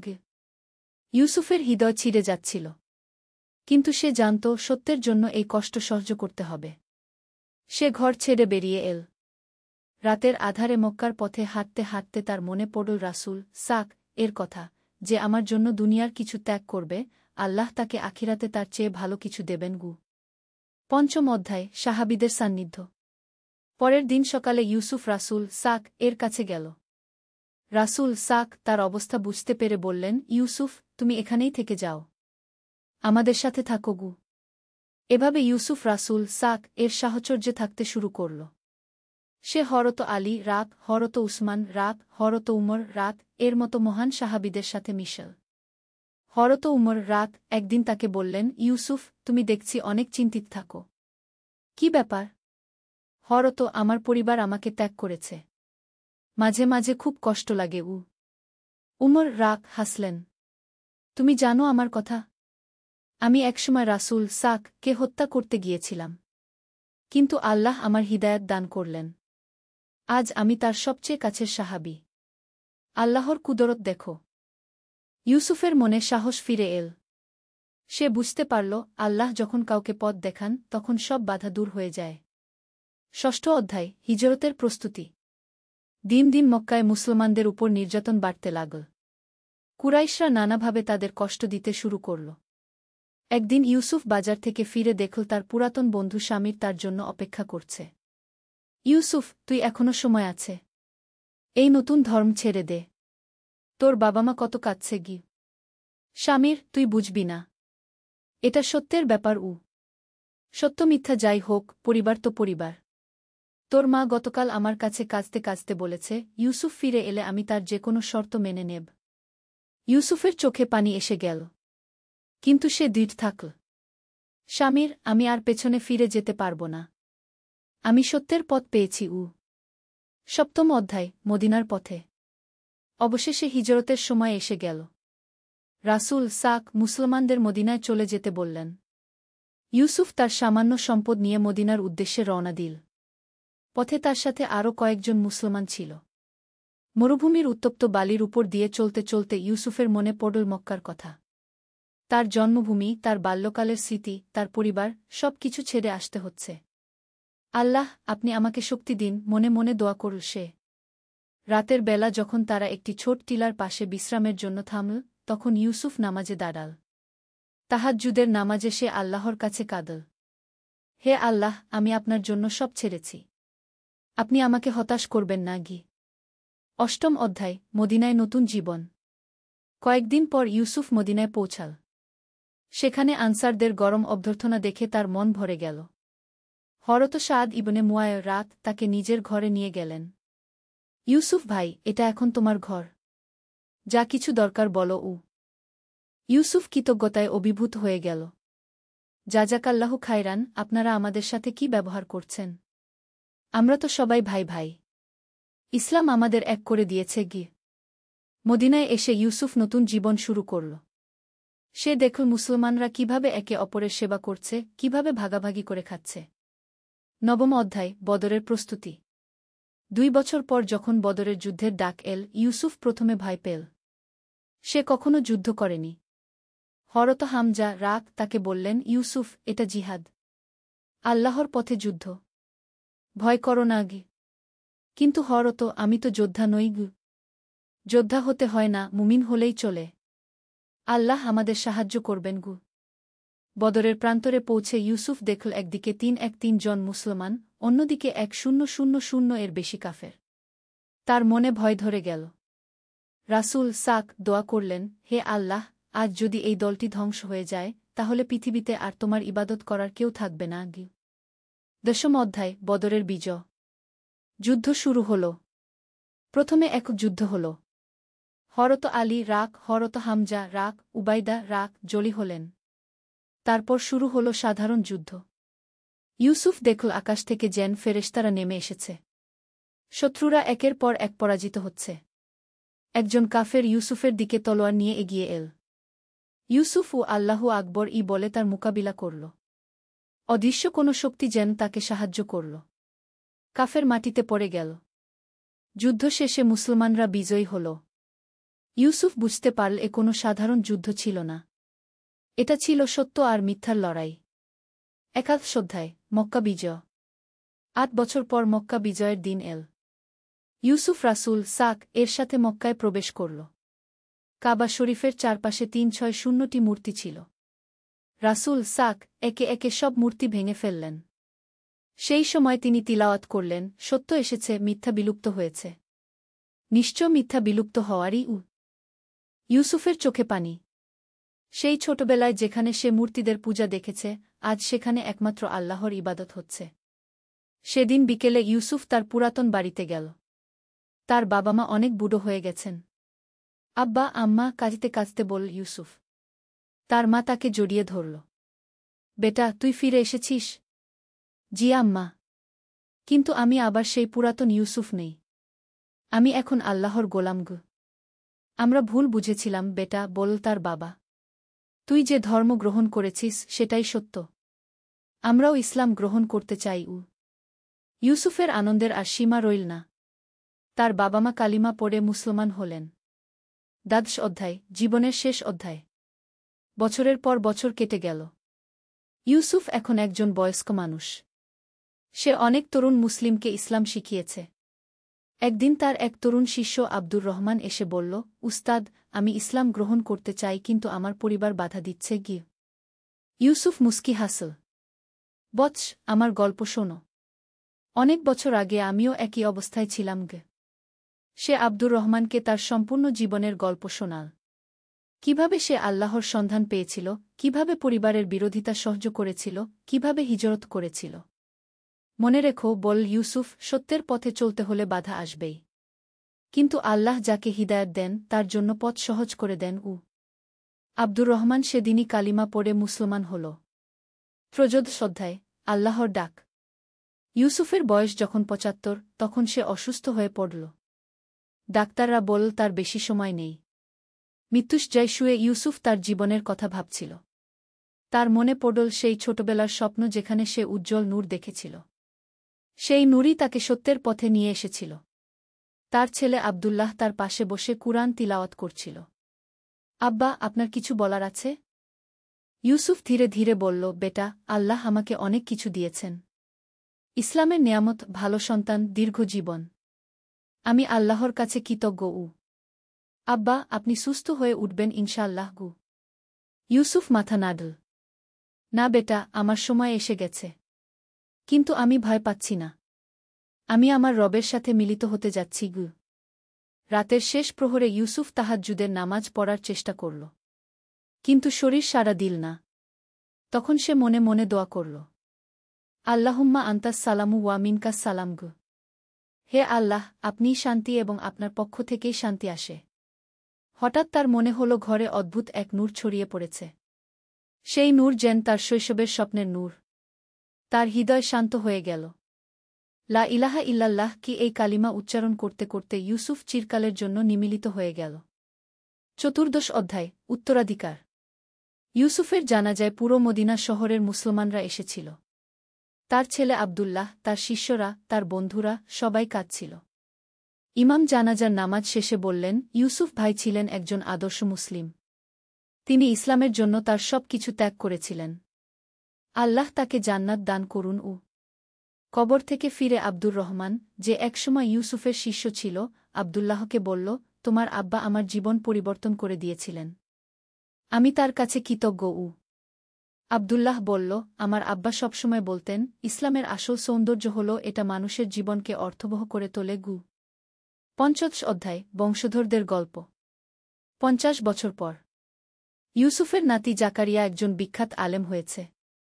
সে মক্কায় এসেছে হজ্জ করতে। কাবা শরীফের তওয়াফ করতে করতে তার মনে পড়ল দাদুর কথা। দাদু তাকে অনেক গল্প বলেছিলেন ইসলামের প্রাথমিক যুগের। তওয়াফ শেষে সে হাতিমে বসে দোয়া করল, হে আল্লাহ, আমার দাদুর মতো আমাকেও সত্যের পথে অবিচল রাখুন গু। পাশে একজন তরুণ বসেছিল যে দেখতে দুশ্চিন্তাগ্রস্ত। জাকারিয়া তাকে জিজ্ঞেস করল, ভাই, আপনার কোনো সমস্যা? তরুণটি বলল, আমি ইব্রাহিম। আমি নতুন মুসলিম হয়েছি। কিন্তু আমার পরিবার আমাকে বর্জন করেছে। মাঝে মাঝে মনে হয় আমি ঠিক করেছি তো। জাকারিয়া হাসল। ইব্রাহিম ভাই, আমার দাদুর গল্প শোনেন। এরপর সে ইউসুফের সম্পূর্ণ জীবনের গল্প বলল। কিভাবে তিনি পরিবারের বিরোধিতা সহ্য করেছিলেন, কিভাবে সত্যের পথে অবিচল থেকেছিলেন। মনে রাখবেন, বল জাকারিয়া, আল্লাহর পথে কোনো কষ্টই বৃথা যায় না। প্রতিটি কষ্টের বিনিময় আছে গি। ইব্রাহিম শান্ত হয়ে গেল। তার মনে সাহস ফিরে এল। ১৬ অধ্যায়, চিরন্তন বার্তা। আরও ১০০ বছর পর পৃথিবী অনেক বদলেছে। কিন্তু ইসলামের বার্তা একই রয়েছে। এক তরুণ মুসলিম ইতিহাসবিদ আহমেদ ইউসুফের জীবনী নিয়ে গবেষণা করছেন। তিনি পুরাতন কিতাব ঘেঁটে ইউসুফের গল্প সংগ্রহ করেছেন। কি অসাধারণ জীবন, ভাবলেন আহমেদ। একজন সাধারণ যুবক কিভাবে ইসলামের জন্য সব কিছু ত্যাগ করল, কিভাবে পরিবারের বিরোধিতা সহ্য করল। তিনি তার গবেষণাপত্রে লিখলেন, ইউসুফের জীবন আমাদের শেখায় যে সত্যের জন্য যে কোনো ত্যাগ স্বীকার করা যায়। তার জীবনের মূল বার্তা হল, আল্লাহর সন্তুষ্টিই সবচেয়ে বড় পাওয়া। ২৭ অধ্যায়, আধুনিক যুগে প্রভাব। ২১ শতকে একটি বিশ্ববিদ্যালয়ে ইসলামিক স্টাডিজের অধ্যাপক প্রফেসর ফাতিমা তার ছাত্রদের ক্লাস নিচ্ছেন। আজ আমরা আলোচনা করব ইসলামের প্রাথমিক যুগের সাহাবীদের নিয়ে, বললেন তিনি।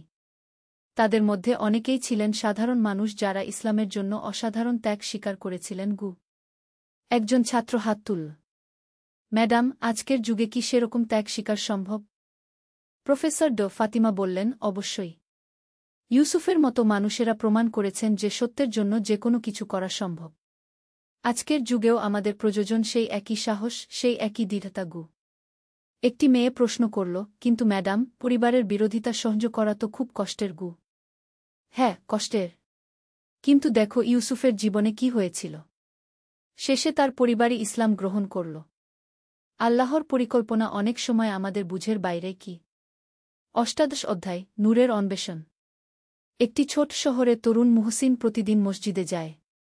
সে ইউসুফের গল্প শুনেছে তার দাদার কাছে। একদিন সে তার বন্ধু রাফিকে বলল, রাফি, তুই জানিস ইউসুফের গল্প? কিভাবে সে সত্যের সন্ধান পেয়েছিল? রাফি বলল, হ্যাঁ, শুনেছি। কিন্তু আমার মনে হয় এইসব পুরাতন কথা। আজকের যুগে এত আবেগ দিয়ে ধর্ম পালন করা যায় না গি। মুহসিন মাথা নাড়ল। তুই ভুল বলছিস।